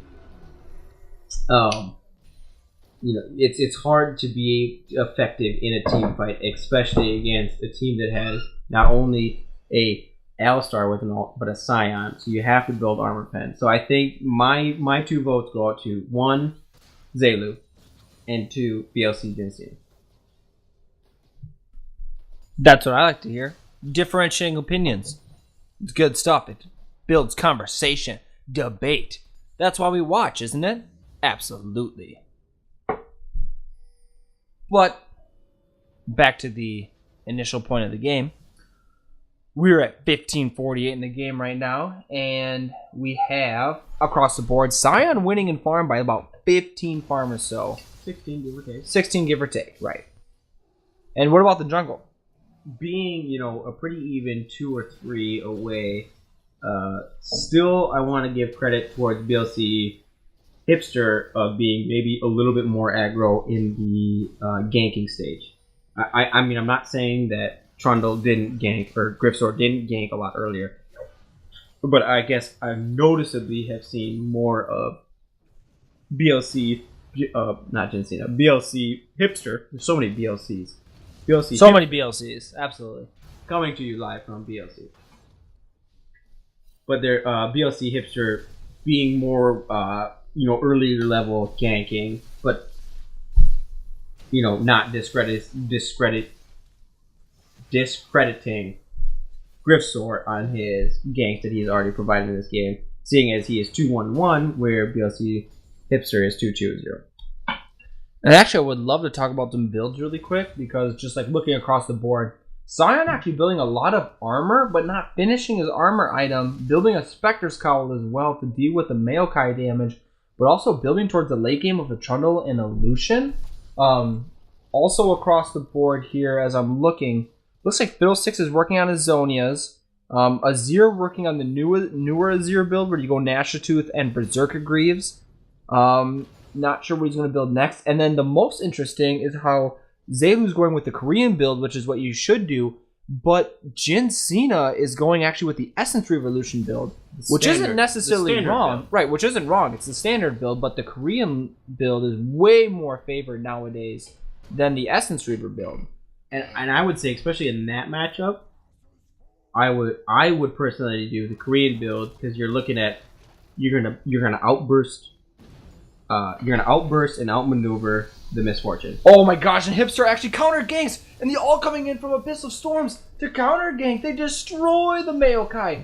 Griffsword's trying to run away his Trundle right now, but they're trying to see him to get him away. Can the fear come out? But he's going to get away without a scratch. Well, a lot of scratches, but not a huge gauge in the arm. And then, oh my god, double kill. Zaylu got a double kill bot lane. What the heck is happening right now? BLC Koobs is trying to get onto Tristan the Grey. Did we miss the entire game? Hipster's in the bush, but Koobs sees him. Oh, and he gets the stun. But it's not enough because he's going to get away. Get off on BLC Koobs? I definitely thought he was out of range of the W, but, apparently not, because the game registered elsewise.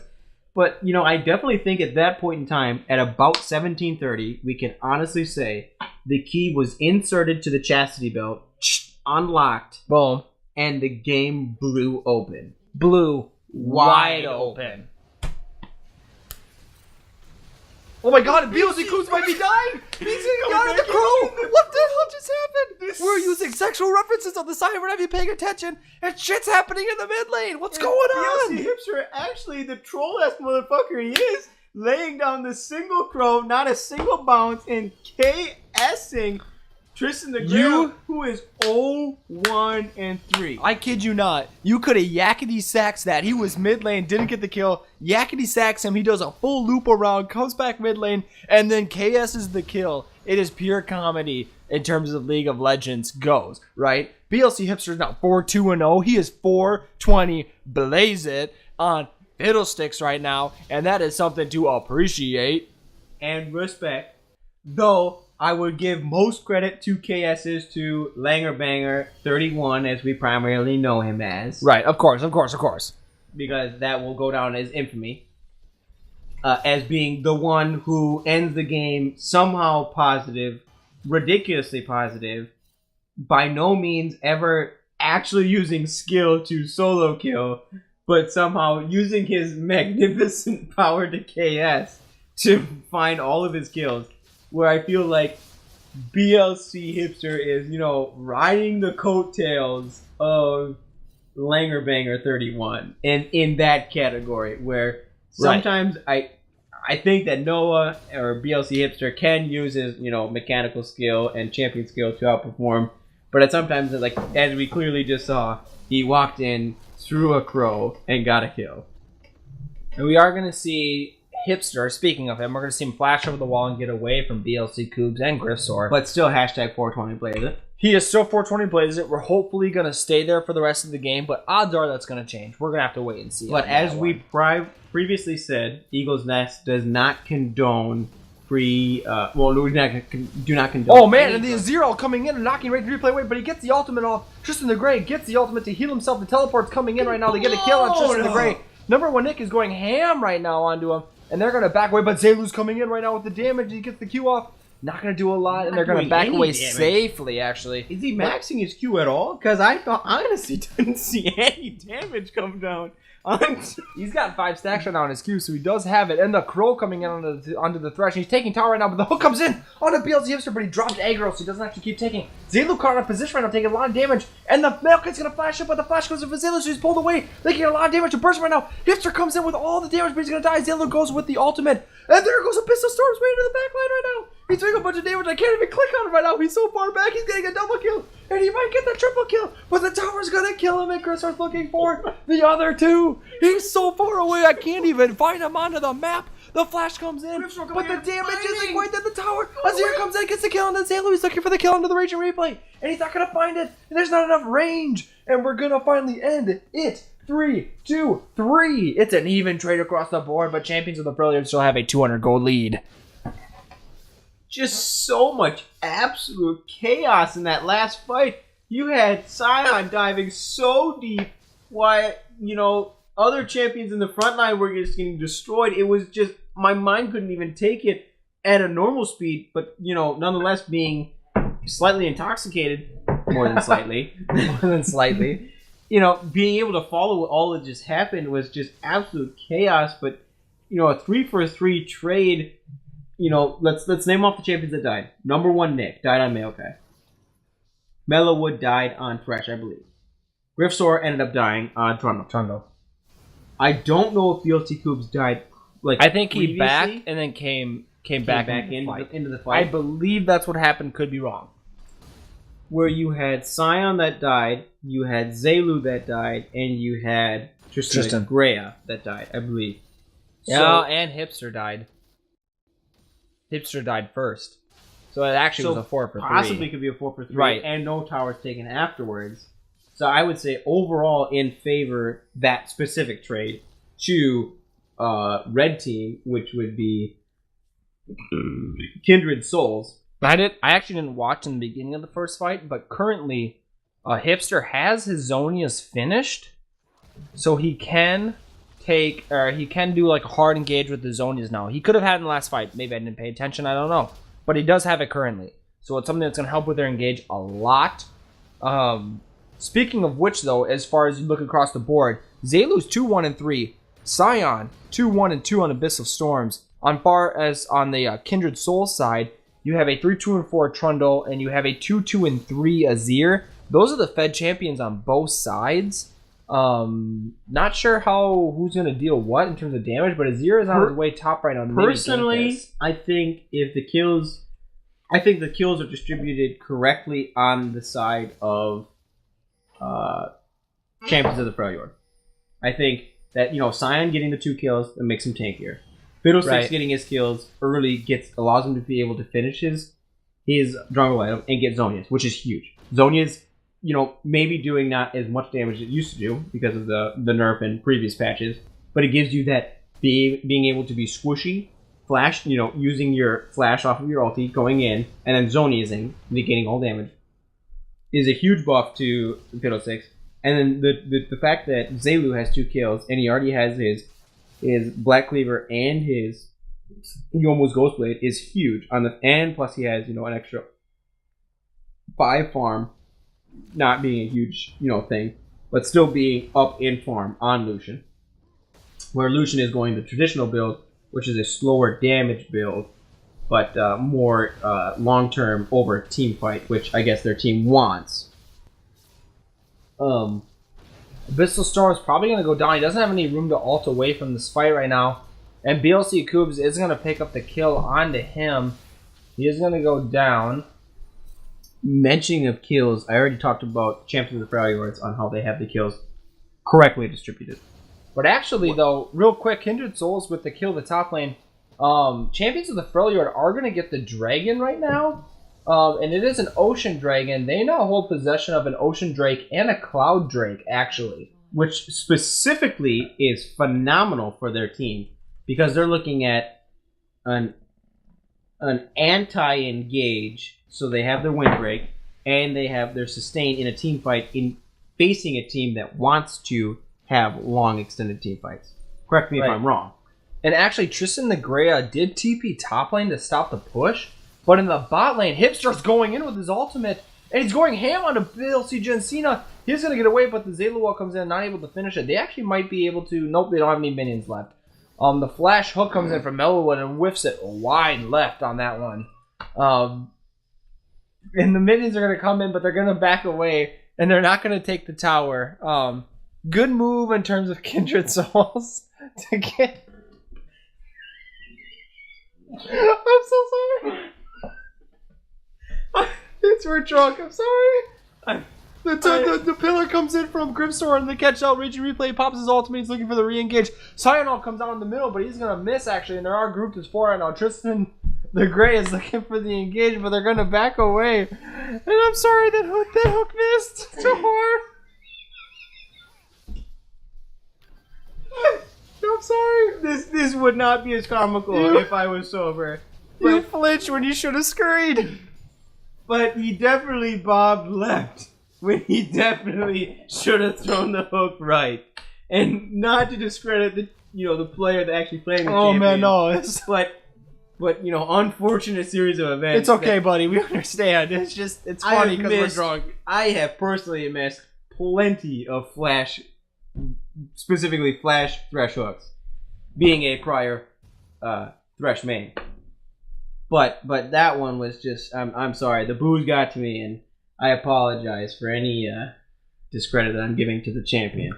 And actually, we did just get in right now a status on the LOL page. We got a hashtag Vision Lord tweet coming at us from Censor himself, the man, the myth, the legend.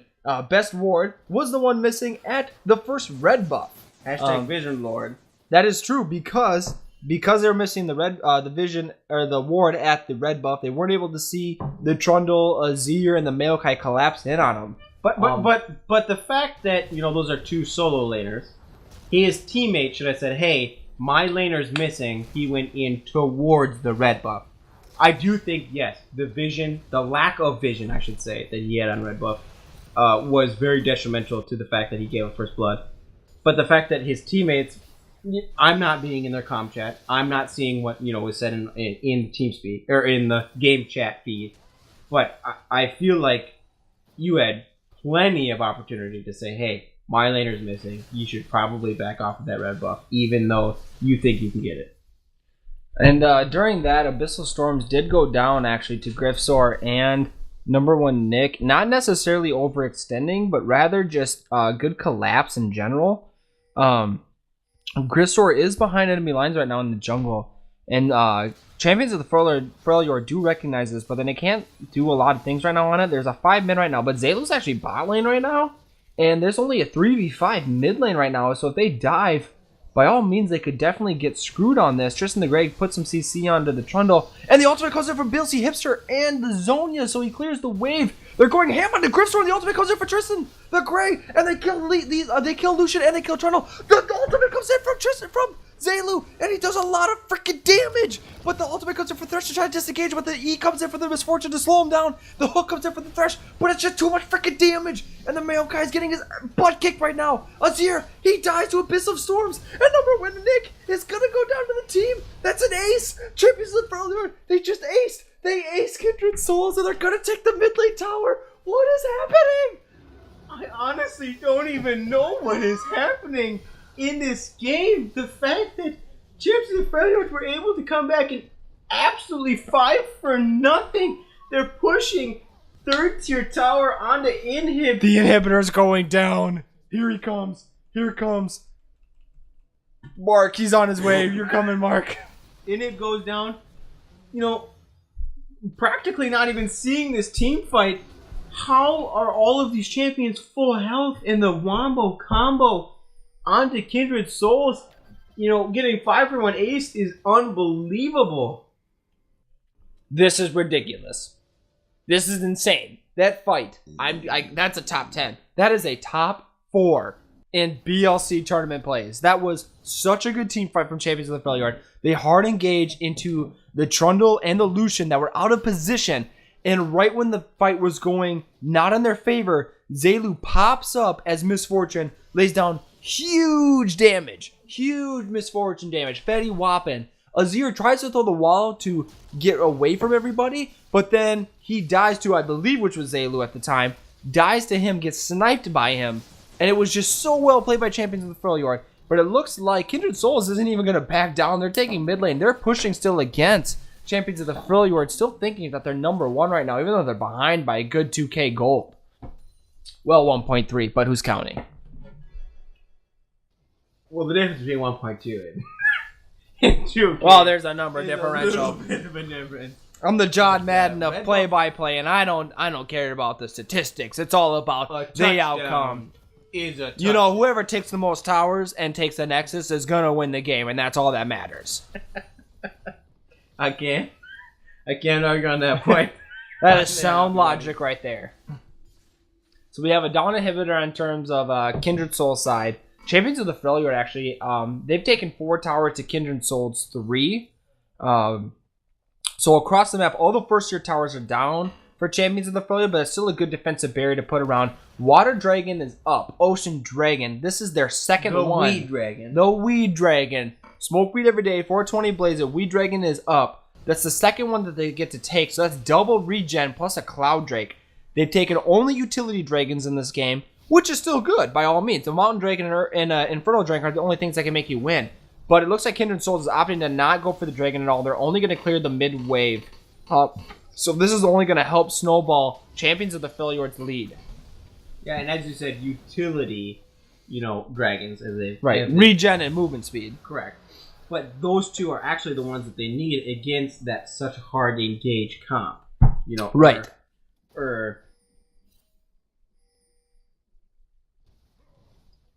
So, looking at this game, seeing the whole picture, who do you think, we said before who needs to step up. Who do you think is currently stepping up? We're going to talk specifically about Champions of the Freljord because they're the ones that are winning.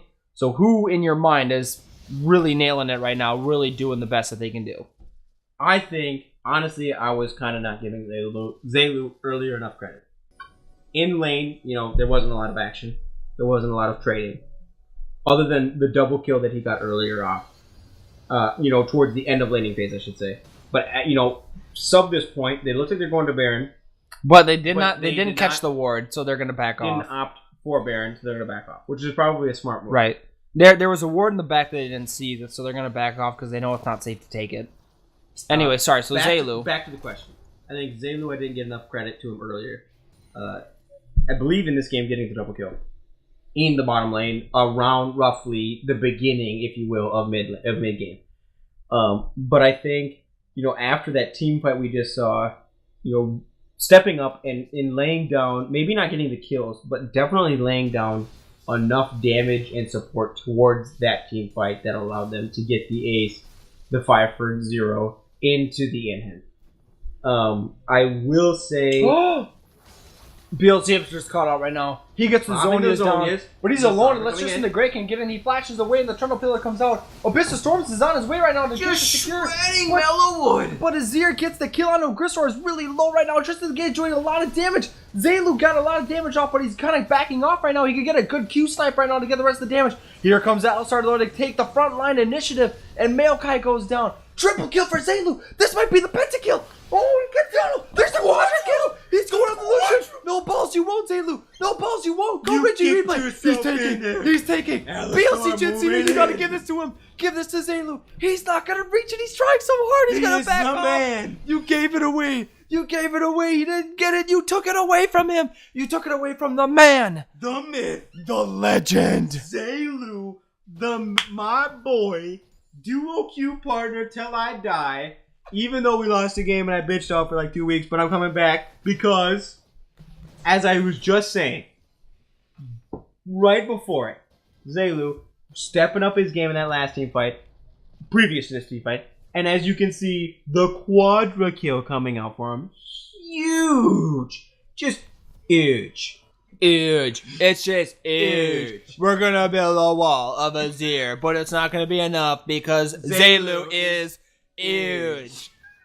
I'll tell you what, I'll be honest with you right now, okay? When I was gonna pick my person, I was actually gonna pick Hipster because BLC Hipsters had some great Fiddlesticks ults that have really helped do a lot of damage in team fights.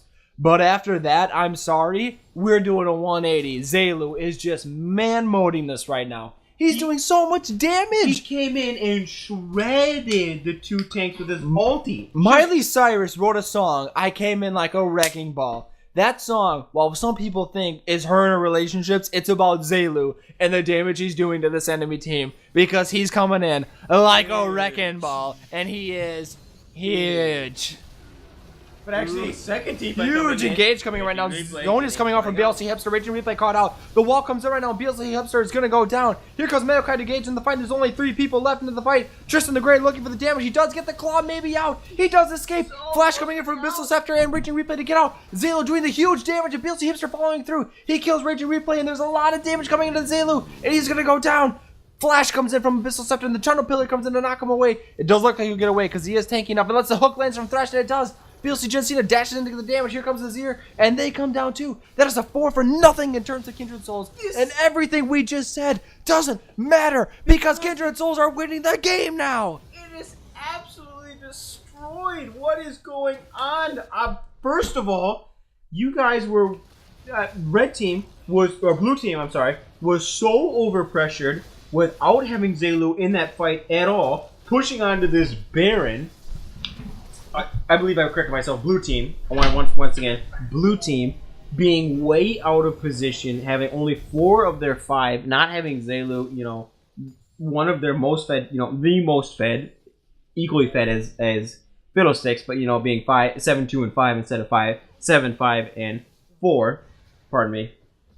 You know, not having Zaylu, who is your main AD, who is your main big ulti damage. He's your wombo combo. He is the Fetty to your WAP, and you didn't have him. And you know, you're way overpressured across the map since Zaylu was down bot. You know, clearing out a big wave, just way overpressured. But now we have BLC Hipster going in with the ulti. You know, doing a lot of damage. Engaged way too early. You know, only having 2 of their, you know, engaging on 2 onto a 5. You know, not really sure what he was thinking there. Even having Zonia's, but Zaylu ulting, not getting a lot of damage up, but actually getting caught out a little bit, using his W to try to get as far away as possible. Mellowwood probably looking for a hook right here, going for the blind prediction, laying out the sweeper to try to deny any vision, maybe trying to, you know, lay the hook.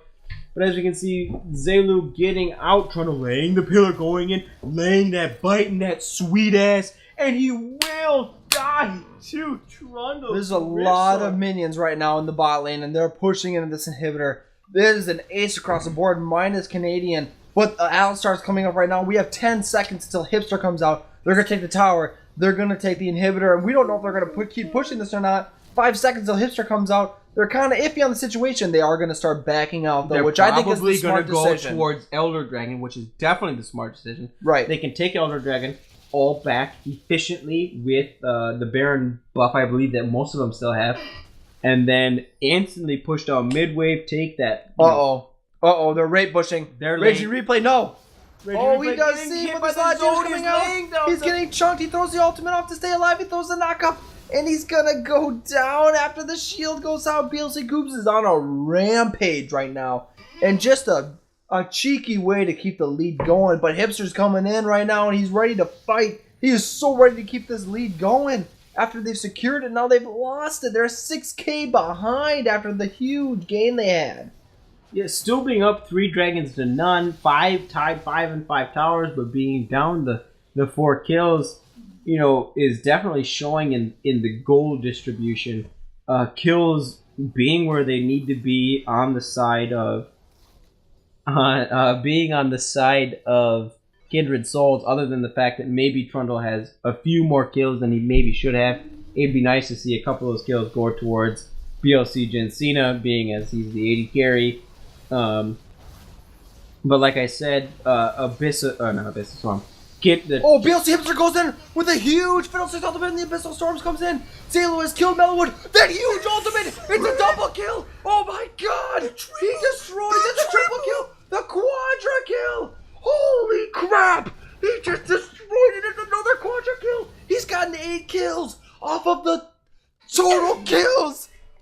can see the Koreans are doing it right with this build, and the absolute decimation we see with one ability of the pressing the R, sitting back, taking a sip, coming back with the Quadra. And Gristle right now is on his way to try to backdoor while they take the inhibitor. BLC Hipster is backing though to clear. They lost a Nexus Tower, but they're going to keep pushing and try to end the game maybe. Gristle backing now He's because backing you can right now. see that like he's not going to be able to end the game, seeing as Hipster is up. They got and one taking- turret.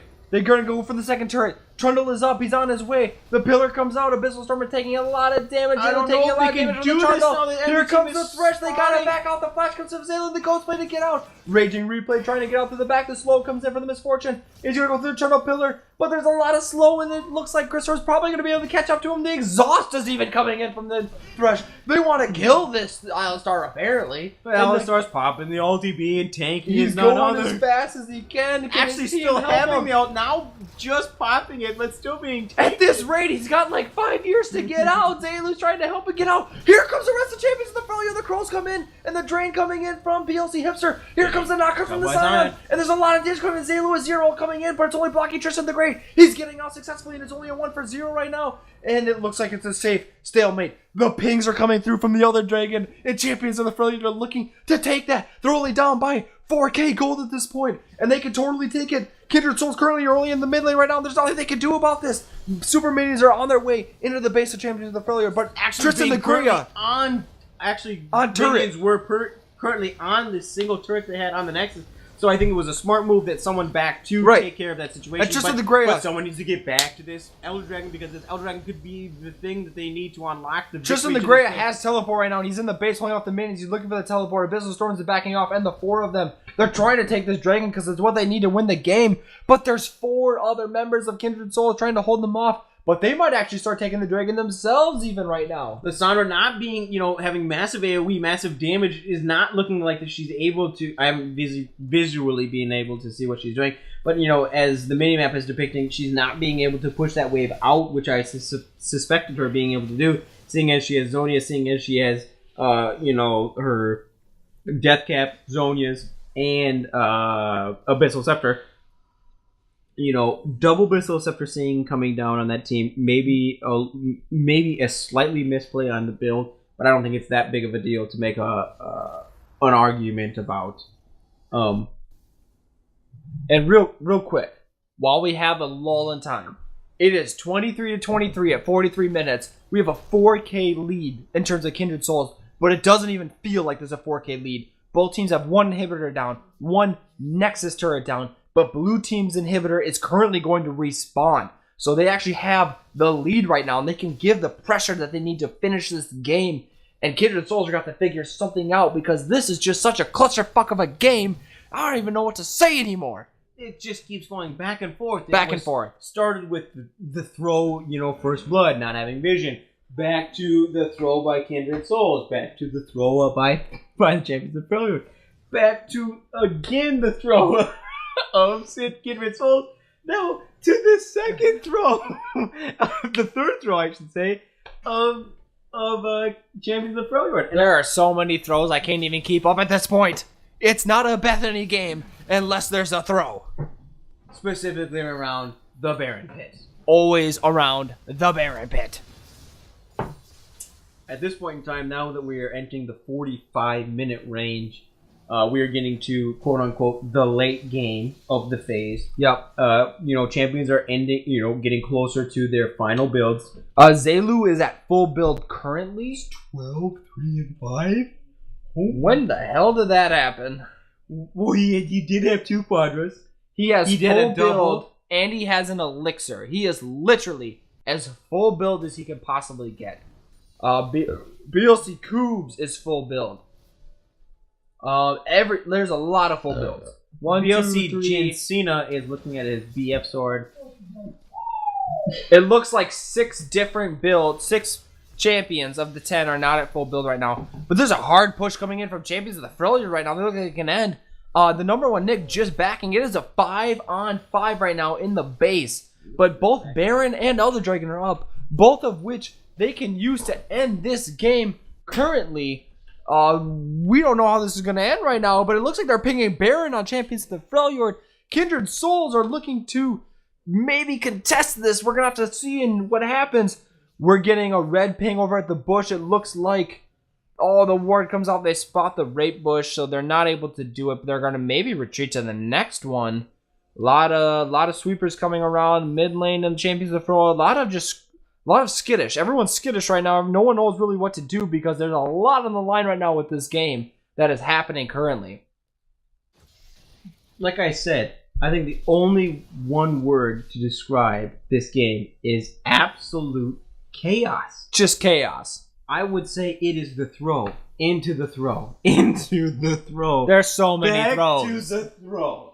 And I don't even know how to be able to shoutcast this game anymore because of the massive, swing between team and team. And red team is pinging Baron right now. Kindred Souls are looking like they want to try it. Zelu's on his way. Looks like there's 4 mid currently, and Sion is on his way to get to the Baron to maybe contest it. But everyone's kind of shifting towards the mid lane again. No one knows what they want to do right now. It's kind of, there's too much to lose. If you risk something, you're going to lose the whole game. But if you get it, you're going to win the whole game. There's so much on the line right now. In the last... Thank you, John Madden. John Madden is the Coming to core your line. commentator right now. That is me. We're going. But it looks like champions of the Freljord are towards the top side of Baron at the moment. They're going to try to push that other... they got 2 second-tier towers left, and this is one of the ones that they can push. But wait a second. Right now, red team, Kindred Souls are actually going mid right now. Is this going to be a base race? Grisor's on his way right now to contest top lane. Alistar's on his way to contest mid lane. We have BLC Hipster is backing. BLC Hipster, everyone's backing right now. Currently, Kindred Souls call the bluff, and they're winning the bluff right now. Teleport's coming in from the Sandra. Oh my god, but the tower's dead. BLC Hipster gets caught up by Maokai, and the damage is coming in from these others. Oh my god, the Zonius comes in to dodge his zero wall, but the damage is too much, and he gets bursted by BLC Jin Cena. Grisor stopping the backs from both Lissandra, Zelu, and Sion, and there's too much damage. They're gonna win the game. They're gonna take the first tier. They're not the able other to tower. get the bastard. Alistar's dead out. Lissandra's getting it. Zelu's on his way back right now. Teleport comes in, but it's not enough. Gonna be enough. The tower dies. Zelu finally gets his back off. He's going to try to win the game, but the game is done. Kindred Souls won off of a base race. Not even. They just took the game, and that's the end of game 2. And we're going into game 3. 2 things. Both TPs to protect the base of Kindred Souls, of Champions of the Freljord, were both denied on because of the towers were taken. This is a huge game, and we will see you in game 3. And we are into game number 3 already. We are in and at it. This will be a 2-1 game versus either Kindred Souls or Champions of the Freljord. This is high stakes situation. We've had 2 great games, and a third game that I expect is going to be phenomenal. As soon as we get the beers dished out, the doors closed, we will get going, and we will give you the greatest commentary possible. And the only thing that's changed again and again is that BLC Coops is taking a shot. We're drunker than ever, and these games are getting better and better. But that's okay, because that's the only thing that BLC offers you, and that's hardcore gaming at the highest level possible. We're getting 2 bans out from Champions of the Freljord, Fizz, Darius, Vladimir again. Same bans as last time, even though last game maybe the 0 was a little bit too much. Hecarim, Tarek, Melzahar, same bans in terms of the Kindred Soul side. They know exactly what Champions of the Freljord is good at, and they're looking to stop that. They won last game. They don't need to ban anything different. They just need to keep it the same that they did last time. Alright. Like you said. First pick going on Kindred Soul side, they get Maokai. Once again, number 1 Nick. They can do the same thing they did last time. They won the game. So as far as their comp is concerned, they can just wreck it again. Rinse and repeat, baby. Rinse and repeat. Until it fails, rinse and repeat. Exactly. Now, looking at Champions of the Freljord side, they get Abyss of Storms is going top lane, Jax. On Jax. Oh my god. I'm having PSD. This is the most hype moment of my life right now. Abyss of Storms on Jax was the pocket pick of last tournament. It was the shred. The shred. Abyss of Storms pulled out Jax, destroyed everybody. Nobody saw it coming. Nobody. Not a single your mom's person. Wife and just pounded Boom. that pussy. Betty whopped it. BLC Hipster locking in Vi. Get the single target engage. BLC Jin, Cena. Hovering a lot of different champions right now. Probably going to just pick the Lucian again, what he's comfortable with. But Mellowwood hovering Zillion, which is actually something I wouldn't be surprised at. But they're not going to probably change up their comp too much. Because like I said before, they won. They don't have to change anything. They're the ones that won the game. BLC Jin, Cena locking in Lucian. Mellowwood locking in Thresh. They're already working towards the way on the same Hopefully comp. we'll see some better Flash views than we saw last game. We're only hoping. But not expecting. I'm sorry. All I right. just shit myself. The first two champions picked, Jax and Vi, already laying out more CC than the entire previous team they had. I expected Zelu to play the Misfortune, seeing as Tristan the Grey just locked in Annie. The one-shot wonder. the man, The myth. the legend. This is gonna be good. She's gonna one-shot BLC Jin Cena. She's gonna one-shot the maybe Talia or Azir pick. It's gonna be so good. This is gonna be great. I'm so excited. Tristan the Grey is gonna God mode carry this game. I predict it right now. As Happy Gilmore would say, go to your home ball. Tristan the Grey is most at home when he plays Annie. That is his main. That is his money. That is his Fetty Wap. BLC Coobs just locked in Brand. The AoE team fighting damage. This is something that is not expected. This is going to be a shred of damage. That being said, though, there's a lot of single target CC right now. The only two things they need to kill are Lucian and Brand, and Vi, and Jax, Zelu, Annie. There's so much burst. There's so much one-shot potential. So much damage on There's that so team. much engaged damage to There's destroy no Brand. One person that you can honestly say we need to target this person because so many people deal so much damage on this team. And Where you obviously look at Kindred Soul's team and you say, hey, we need to kill Brand and we need to kill Lucian, and then we can slowly but surely kill the three tanks. right.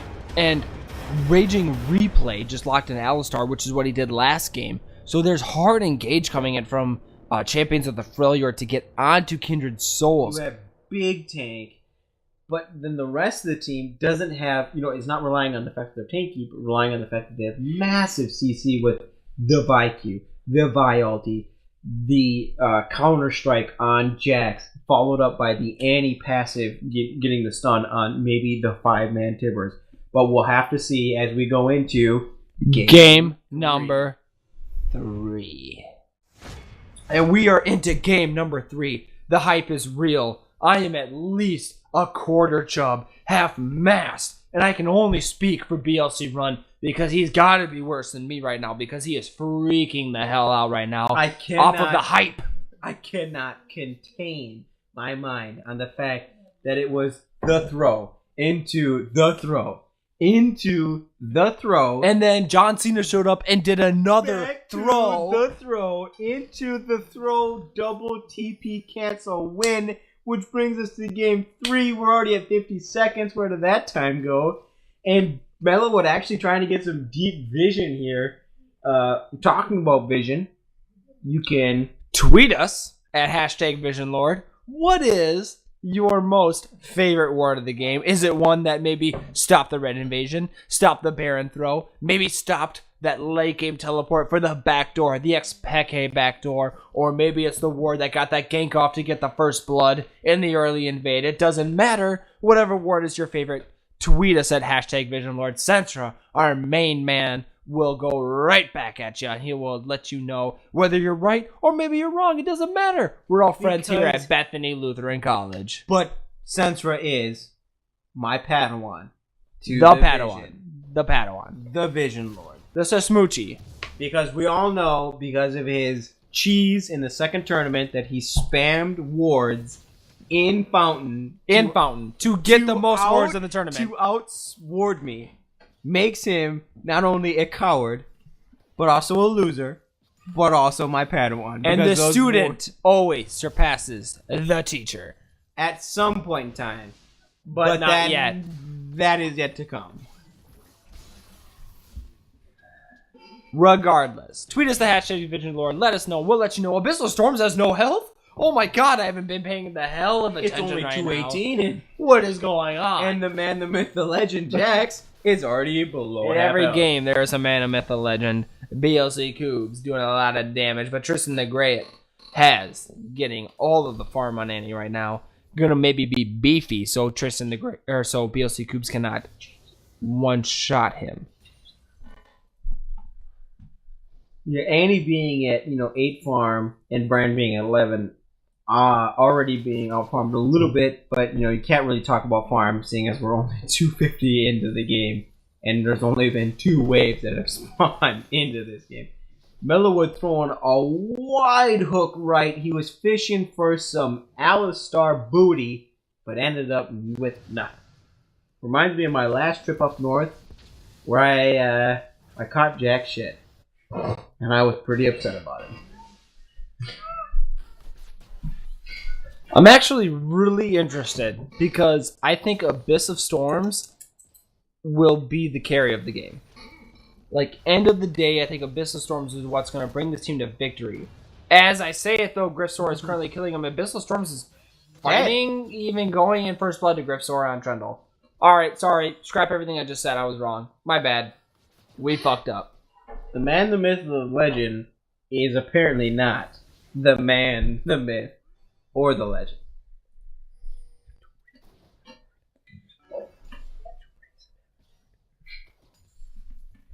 But hopefully, being down to farm, already giving first blood up, his team will raise him heavenward, in which he will become once again the man, the myth, the legend. We'll have to wait and see. But at that point in time, we will let you know at a future date. One does not simply be raised to heaven. Or heavenward. Heavenward, to be precise. Right. We don't want to confuse anybody. It is only heavenward in which you are raised. And if he becomes at one point in time, I'm predicting 9, 3, and 8. No, that's a little high. 9, 3, and 5. At that point in time, at around 25 minutes, 9, 3, and 5, he will be raised heavenward. 9, 3, and 5. 9, 3, at and 5, 25 minutes. He will be raised heavenward. That is a bold claim. Let us know. Tweet us at Is That Motherfucker Crazy? Meanwhile, BLC Coop's dealing a lot of damage on Tristan the Greya. It's a good trade, and they both back off. But BLC Coop's in the lesser of that fight because he gets pushed into the tower. Tristan the Great winning it, backing off. He can get back in the lane before the lane pushes into him. That motherfucker. Hashtag. Is that motherfucker crazy? Dude, we just make this shit up. We don't have it written down. We just figure stuff out as we go because that's why we're the best shoutcasters in BLC history. BLC history. That's a capital B L followed by C. C. History. Boom. Federal WAP. Fatty wow. Pronounce your shit. Get it right. Looking at farm across the board, we're tied 21-21, which you would think that might be favor Jax a little bit. We're at 17-27. But, Toronto already having the kill early, getting that first blood. So you're suspected for him to be behind in farm. Brand having him at 10 farm, which is actually, a good amount. That's a full wave and a half around that 6-minute mark. So, Tristan the Great may be having to step up a little bit on his farming. 38-40, that's a clean cut sweep. And then 6 to 3. But you can just suspect that Thresh has been hitting more of his relic shield passives, in which he has more farm. Abyssal Storms is actually taking a lot of damage right now against number 1 Nick. He's got to be careful. He'll get solo killed again. He roots him into the tower range, but he's going to be able to get out. Meanwhile, the brand stun lands onto the Annie, but it's not enough damage to take him down. He's going to kind of back off and play it safe. BLC Coombs is flashing a lot of masteries right now, showing the big dick Fetty Wap actually, and might bite him in the butt later if they lose this game. We'll definitely be sure to harass him on that, without a doubt. Meanwhile, Mellowwood is roaming mid right now to try to get the gank off onto the Annie. She does have vision, but he whiffs that hook, and BLC Hipster does miss. He ults onto the Thresh, and there's a lot of damage coming in right now.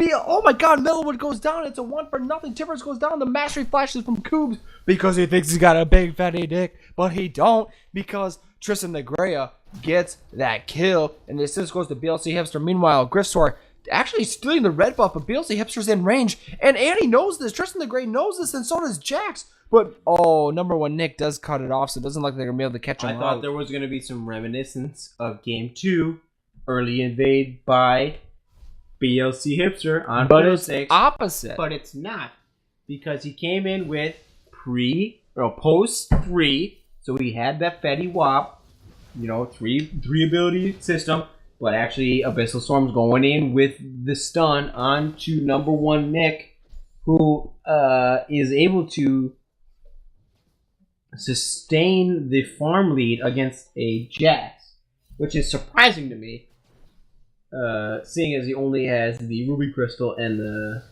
Sapphire Crystal. Oh my god, Abyssal Storm's going in with the stun. And actually, number one Nick going in on him right now and getting a lot of damage. Pops his ult right now. Abyssal Storm flashes away. He's really low. The tower damage comes in, and Abyssal Storm jumps out to safety. He's gonna be okay. He's gonna live because he's my OG. He's gonna back. He's gonna buy. He's gonna TP back up, and he'll be fine. More than fine. He gonna be perfect. He bought himself a Shane, which will be building into Triforce, obvi. Betty Slay. He's already TP'd back up. Didn't even notice that. Must be a little more intoxicated than I believe I am. BLC Hipster maybe appears to be AFK.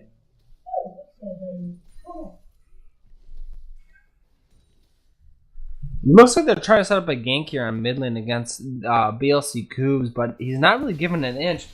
BLC Hipster looking to go in. He flash Qs. He's going to get it. He's going to maybe get the ult off, but the damage comes in, and the Timbers kill Brand, but Tristan the Grey goes down, and so does Brand. It's a 1-for-1 trade. A huge misplay that Timbers was doing literally nothing after the stun. But, to be fair, Vi got an assist on that, and Trundle did not. So it actually was like a kill and assist for champions. I apologize. I did not see that BLC Coobs actually went down. I thought BLC lived. Yeah. BLC Coobs are down. BLC Hipster knocks up Griffsor, and he is going to get away. But in that fight, I don't know. It was worth, it wasn't worth. You can make an argument for both. But at the end of the day, Champions of the Freljord got a kill and an assist. Kindred Souls only got a kill. Which is weird because Griffsor actually popped his pillar up, and I thought it did slow Tristan the Grey. It does do 1 true damage. I am not lying. 1 true damage, but but it wasn't enough to get the assist apparently, because Griffsor did not get an assist. Trundle pillar does apply 1 Trinda. Trundle pillar applies 1 true damage. Fun fact: if you use a pillar under tower, you will take tower aggro because it will do that 1 true damage. So watch out. If you're Leona, apply your sunglasses, take the reduced damage, and live. Or be Lee Sin and be blind.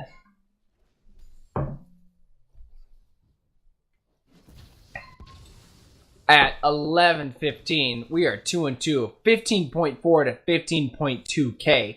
This game is pretty much as even as it's going to get for a game 3, which is fantastic for us. Probably super stressful for the players, by the way. They're probably losing their shit right now. As we're approaching 1 p.m. Yeah, 1 a.m. 1 a.m. I apologize. It is 1 a.m. on the dot. But BLC Hipster goes in and gets the stun on the Coobs. And he's going to get nuked, but the ultimate's coming in. And the passive damage is coming in. And BLC Hipster's going to go down. Griffsor gets the pillar on the Tristan the Grey. But he's got the stun to maybe possibly disengage. Mellowwood maybe can get the damage. Grissor's looking for the dive, but it's not enough. Oh my god, Zaylu flash heals. Trying to get He the damage flash down. heals. He's a team player. Zaylu's a team player. He ain't no solo carry motherfucker. He is my boy. He is my duo Q. He is my OG, and I know that he would flash heal on any of my boys. And that is why Zaylu is such a good player in this series. Actually, now that I look at it, number 1 Nick just killed Jax. That just popped up, actually, in the middle of that conversation. Don't know how it happened, couldn't tell you, but number 1 Nick just killed Abyss of Storms, which is not good for Champions of the Freljord at all. Seeing as It's Jax versus Maokai. and Maokai got to kill. At the same time, though, there's only a 500 gold difference, which is okay. It's not a huge difference. Like, it's not like they're 2k behind. But to side note that, this is a Fire Drake going to go down to the side of Freljord of the Champions of the Freljord. Ooh, and Melvin had a good play on Hipster to prevent the engage. I don't think they should have engaged anyway, but it was still a good play from Melwood by all means. Not to discount him at all. Champions of the Freljord now have an Infernal Drake. They can scale into the late game. Even starting at the first one is good enough as it is. Unfortunately, we can't see the next dragon until it pops up. So it's a mystery. It's a great mystery. It's a storybook. We're going to have to wait and see on it. I apologize. I'm hammered.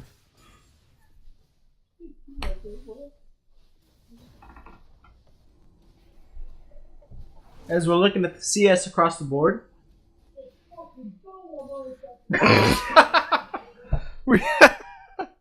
I apologize. We can hear BLC Coops into the room. Something good's going to happen relatively soon. Roughly within, I would say, give or take 3 minutes. 3 minutes, 2:45 at this point. Raging Replay, I'm not getting the stun at BLC flashing Coops. the mastery in the face of Raging Replay, who has no team to follow up his pulverize, or his what is his E called?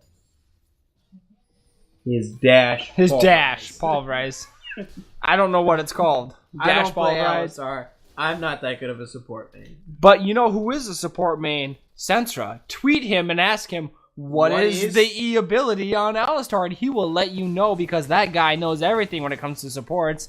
He'll let you know on the BLCLL page, and you can find out. But a great hook on Melwood on the Zaylu, but it's not enough. BLC Hipster, though, coming in. That flea! The flea! It's a special flea! He's coming in to try to get in! He gets the ultimate on the Melwood. There's a lot of damage coming in through this Zaylu. There's a lot of ultimate damage, and they disengage. Holy Hannah! Hey, I don't wake even up. care. I don't even care that Melwood died in that. That was a fantastic play from The Melwood. play alone might get him player of the game. Oh my god. The fact, his initial reaction to that Q, because I don't believe he had vision. He had no vision in the bush of BLC Hipster coming out. That was random. That was a blind Q out of the bush into the blind flay, away from the Q. I've seen it all, boys. I'll tell you what. X Special just called. He wants his flail back. Alright? Flail? Flay. Flay. I'm hammered. He wants his flay back. I'm talking like flay mignon. Flay mignon. X Special wants the flay mignon back. Looking at kill distribution, Vi has 2 kills. Vi getting 2 kills is not a bad thing. Actually, Annie having 2 kills is a huge. great thing. It's Annie's gonna one-shot Brand, In the one-shot in the Lucian. in the words of Donald Trump, it's Huge. The damage from Annie specifically is huge. And I'll tell you what, looking on Kindred Soul side of things, you got 2 kills on Brand, which is great for team fighting. Brand is going to throw out that ultimate, and he is going to nuke the entire enemy team. Don't get me wrong, that's going to be very dangerous. But, excuse me, you have a kill on Maokai, a kill on Trundle. Very evenly distributed. But they're tanks. They're not going to do a lot of damage. Lucian, on the other hand, doesn't have a lot of kills. The start coming on Tristan the Grey. But here comes BLC Hipster with a flash Q, whatever. He's going to back out. He is fisting nobody. BLC Coops fisted him, and he's going to get the kill. He tried to double fist her, and she closed the legs, clamped, and double fisted him. We're talking elbow deep in this fisting. I'm talking more than elbow deep. I'm talking shoulder deep, double fist. I can't believe that turnaround that happened on BLC Coops. The damage that came out of him was ludicrous, as he only has 7-minute stacks on Rod of Ages No other damage. Where did that damage come from? We may never know. Seeing as, well, BLC Hipster did do the warrior build, which I don't disagree with. I think you could argue for the fact that you could go Cinderhulk into pure damage, into split damage, doing semi-tank, semi-damage items like,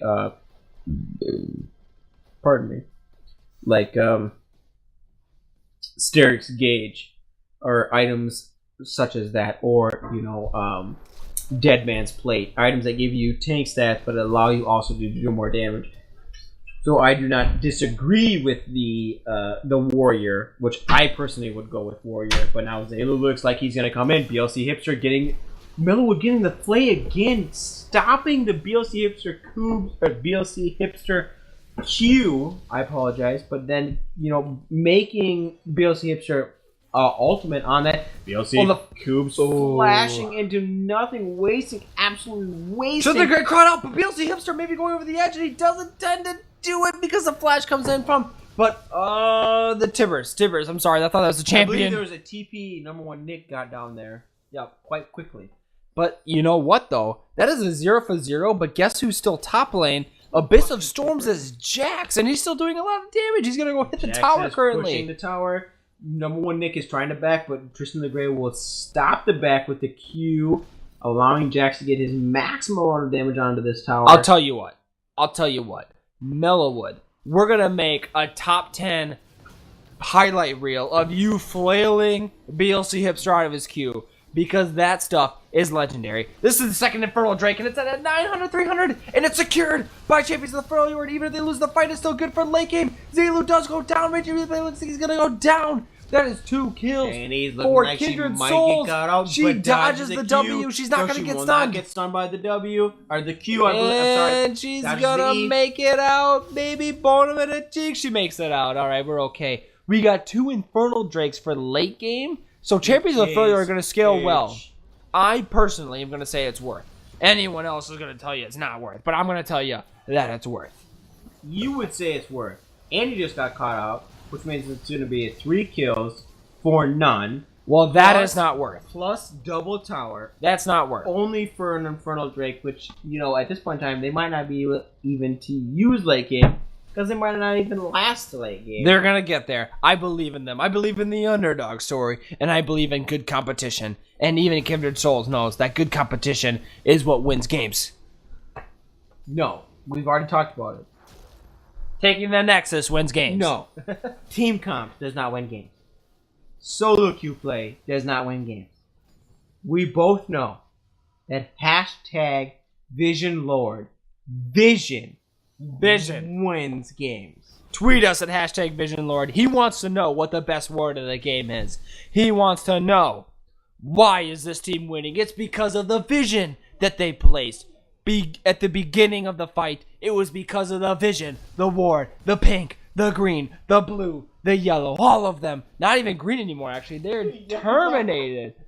All of the wards matter. All wards matter. And he wants to know which one matters the most. Let him know. Tweet us at hashtag Vision Lord and let Sensor know what the best ward is possible. Hashtag Ward Lives Matter.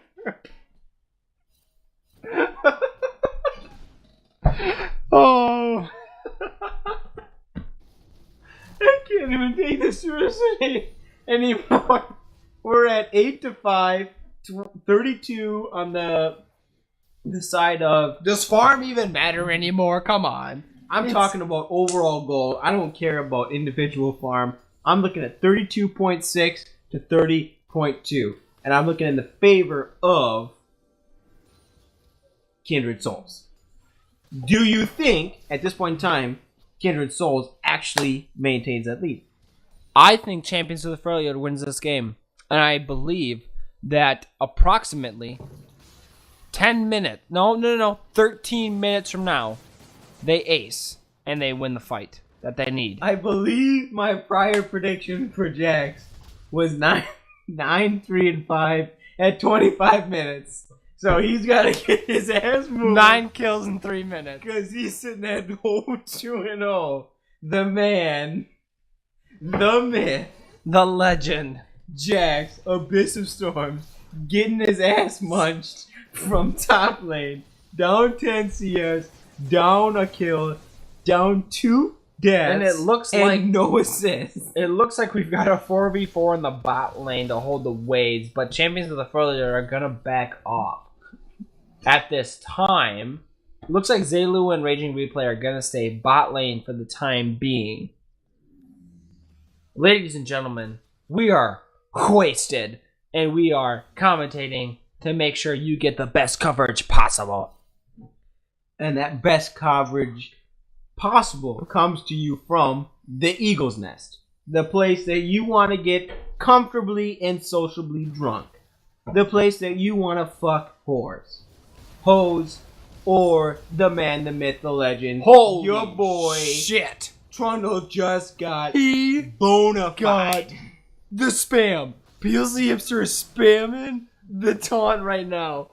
He got picked up, set down, burst, stunned, wrecked in one place. Abyssal Storm's going in. He's stunned. BLC Coombs. A lot of damage coming out, but the ult comes off. BLC Coombs goes down. Hipster flashing out, but he does die. The flash coming out from Abyssal Storms and Tristan the Great goes down. The flash coming in and the gets the stun. And it's a 3 for 2. The double It's kill not coming worth. out. It's gonna How is maybe number make one it. not It's just the getting tip. kill? It's just the tip. He gets We call away. shafts and touch tips. It's and 2 for 2. Still, Abyssal Storm walks out, giving the middle finger to Literally the middle finger. Number one, Nick lands that Fetty Whopping counter strike, living with his life, finishing his Trinity Force, which is a huge power spike. Huge.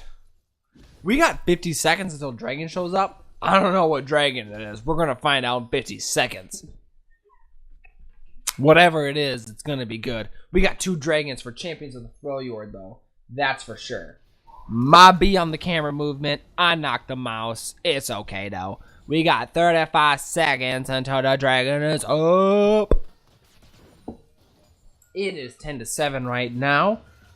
Farm leads go. It's tied in the bot lane. It is in favor of the mid lane on Kindred Souls. Also, we got favor of the jungle in Champions of the Freljord. We got 3v2 right now on the bot lane. The teleport's coming in right now. Zelu trying to get out. He flashes. He gets... BLC Hipster knocks away the Trundle. It's not a 4v3, but the teleport's coming in. They could try to back off right now to try to re-engage this. And here comes the brand. The ult comes in and they nuke Tristan the Great. He's destroyed. The Zelu ult comes in and it's a 1-0 in favor of Kindred Souls. Meanwhile, the Abyssal Storm's going ham on number 1 Nick. But there's not enough damage because number 1 Nick is so tanky at this point. And Abyssal Storm doesn't have enough damage to compete with him. Number 1 Nick already having 10 full stacks on his Rod of Ages, which is huge. It's so huge. Between being 25 minutes into the game, that is what is expected of him to already have the 10 stacks. Actually, probably being maybe a little behind maybe in his build for being 25 minutes into the game, not having his third, if you count boots, third item, in air quotes, third item finished. But Windrake will actually go down to Kindred Souls, which is actually huge because it's the first dragon of the game and it allows them to get that movement speed, which is for better rotations, better for picking off champions, pick off, or not pick off, getting picks on the enemy champions, allowing that. I believe it's 15 flat movement speed out of combat for the first Windrake. Actually, it was just buffed. It's like 50 for the first one. 50. It is a lot of movement speed now.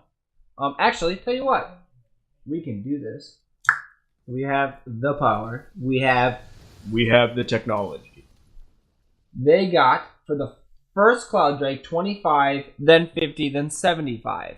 So first one is My mistake. 25. 25, I thought 50, then 75. I thought the increase between 15 and 50 was. It used to be a lot. Like it used to be like that, but the patch last week fixed that.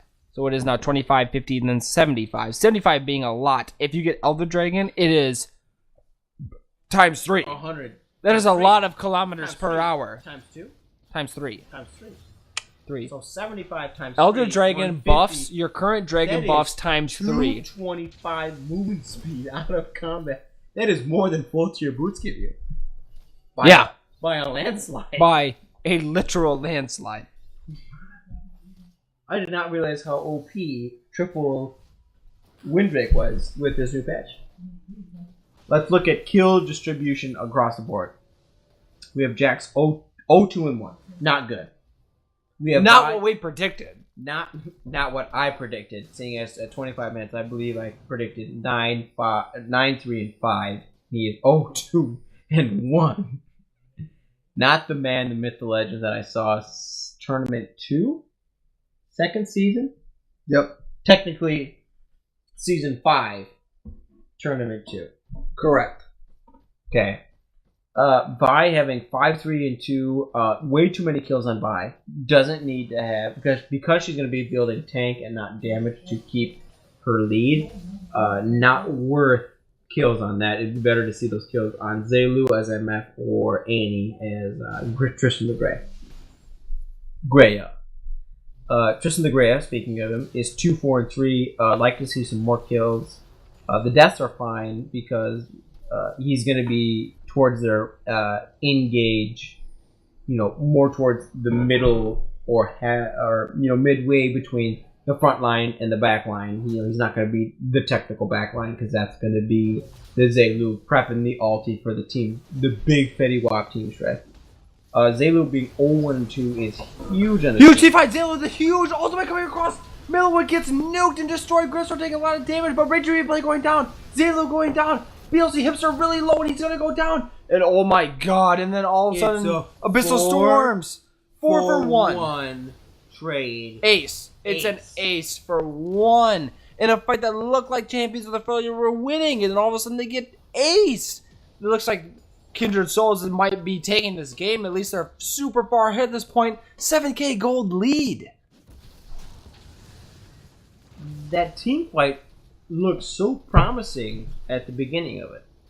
Right. With the Zelu ulti coming out, shredding Mellowwood. Shredding, I believe it was, I want to say Griffsor, but maybe that's wrong. Shredding, at least half the team of Kindred Souls.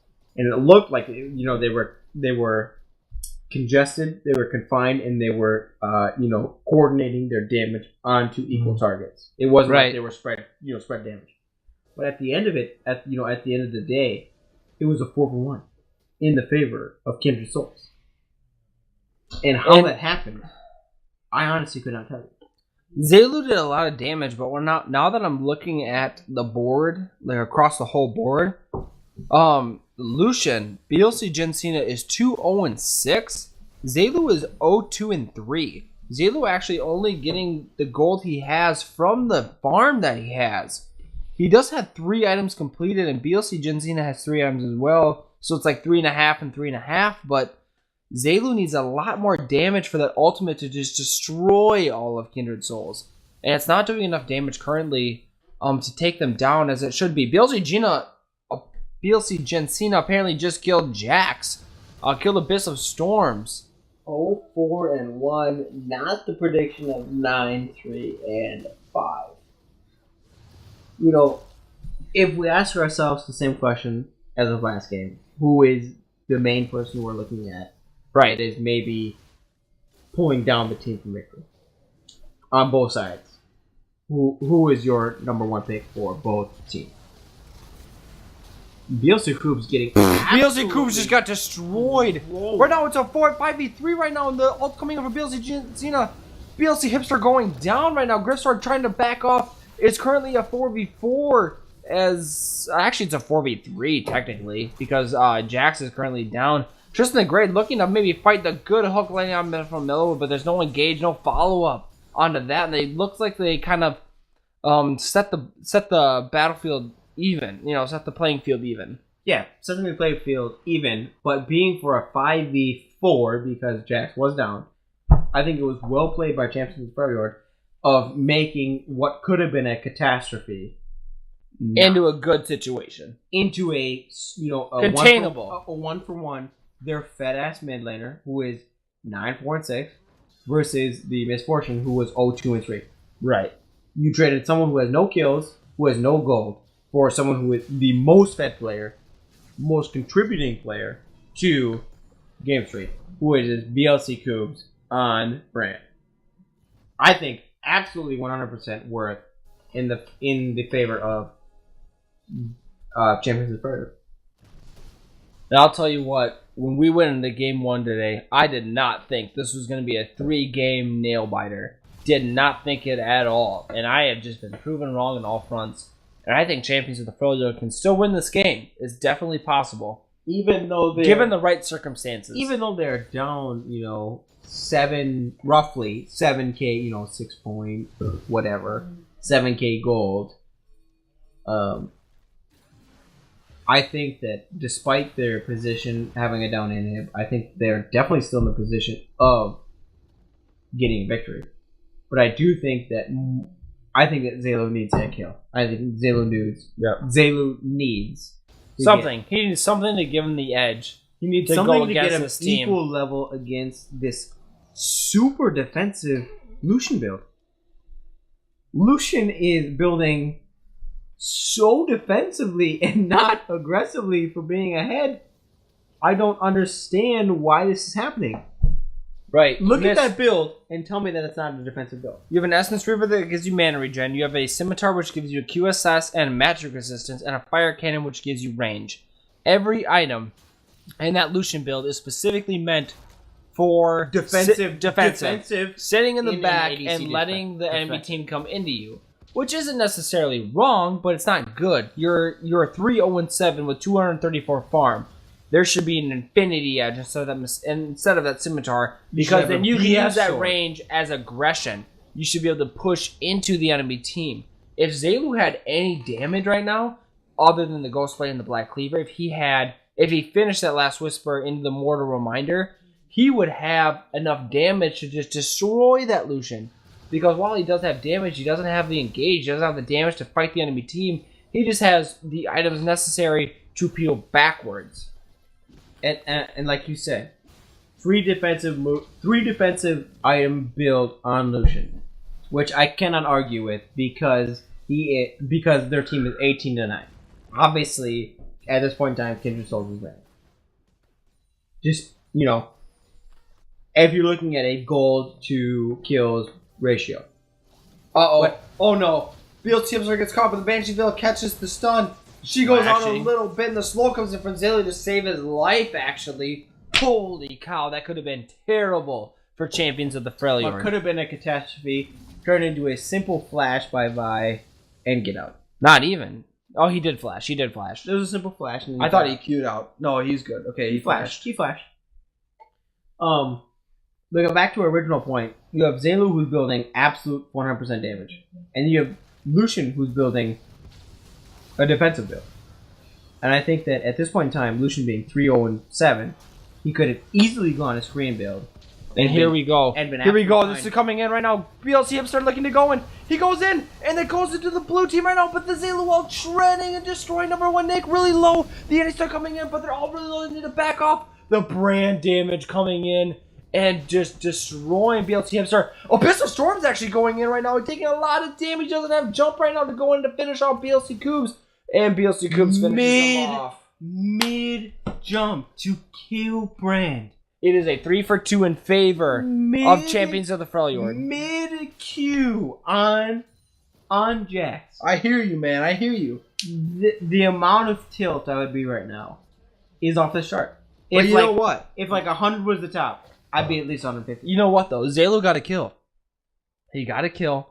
He got some more damage. He got 2 assists, I believe, which is great. Hopefully, he can back get some items, and they can go into this next fight and do a lot more damage than they did previously. Having Mortal Reminder, I'm not sure how much that will help, other than the fact that Trundle's ulti gives him the regen. So I'm not sure if Mortal Reminder is the right move, because they don't have someone who's massive regen, other than if Grifsor has his ulti on. Right. His Trundle ulti, which gives him passive health. So maybe not Mortal Reminder, but the other Lord Dominic. yes, Lord Dominic, maybe would have been the better move in which you just do more damage if the champion has more health than you. Right. Which being an MF with no defensive. Well, I guess you do have a Black Cleaver, which gives you the health. So technically, that is a both probably more so defensive than offensive build, but it is towards the Korean build, which allows you to shred with your ulti, because each wave of the ulti applies the stack of the Black Cleaver. Correct? Right. Correct. Which allows you to shred faster because the Black Cleaver shreds armor. And we have a hard engage coming in right now on Kindred Souls. They're looking to maybe end this game, get this inhibitor again to get the pressure on the Champions of the Freljord. Looks like they're going to maybe get this for free. There's no engage coming in from Champions of the Freljord. And they're going to walk right towards mid to catch that wave. Hopefully Champions of the Freljord can maybe hold this off in mid lane and give us the game 3 that we deserve, the one that we fought for, we've shoutcasted for. They're taking the turret right now, and Abyssal Storms is looking to go in. He's not going to get any stuns.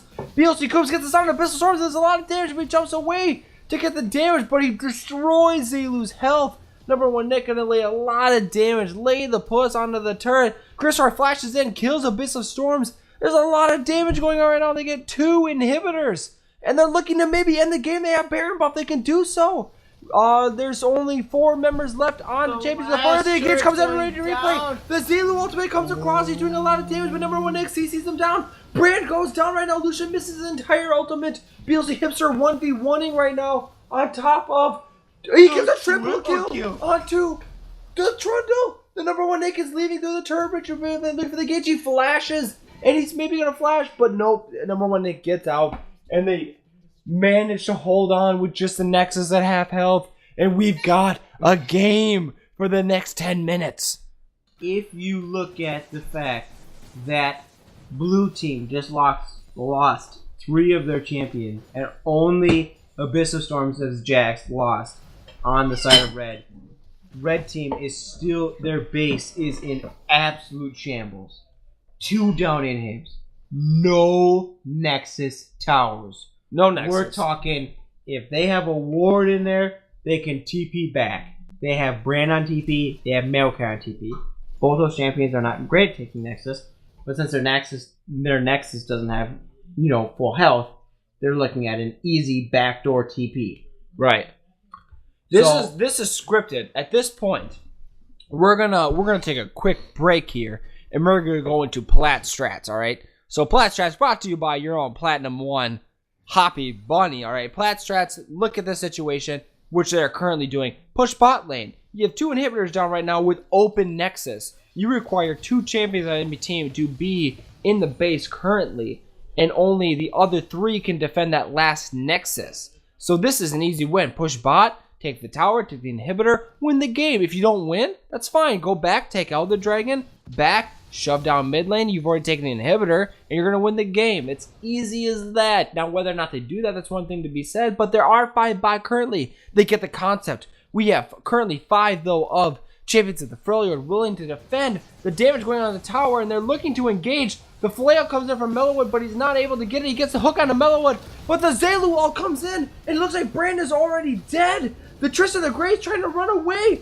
and Grissor's doing a lot of damage to Hipster. Hipster is going to go down, and he's going to go down. Raging Replay trying to look like he can end the game, but he's alone. It's a 1v2, 1v3, and he is going to go down. That's the end of the game. This is it. It looks like Kindred Souls finally won the game. It's a 2-1 in favor of Kindred Souls. And it looks like at the end of the day, they raise their team heavenward. They take it all the way to the end, and they're going to win the game. And they're going to 2-1 champions of the Freljord.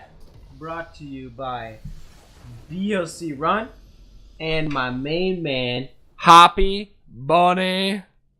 Coming at you live next game. We'll see you. But this side goes to Kindred Souls. Papa Smoke, I lick your ass!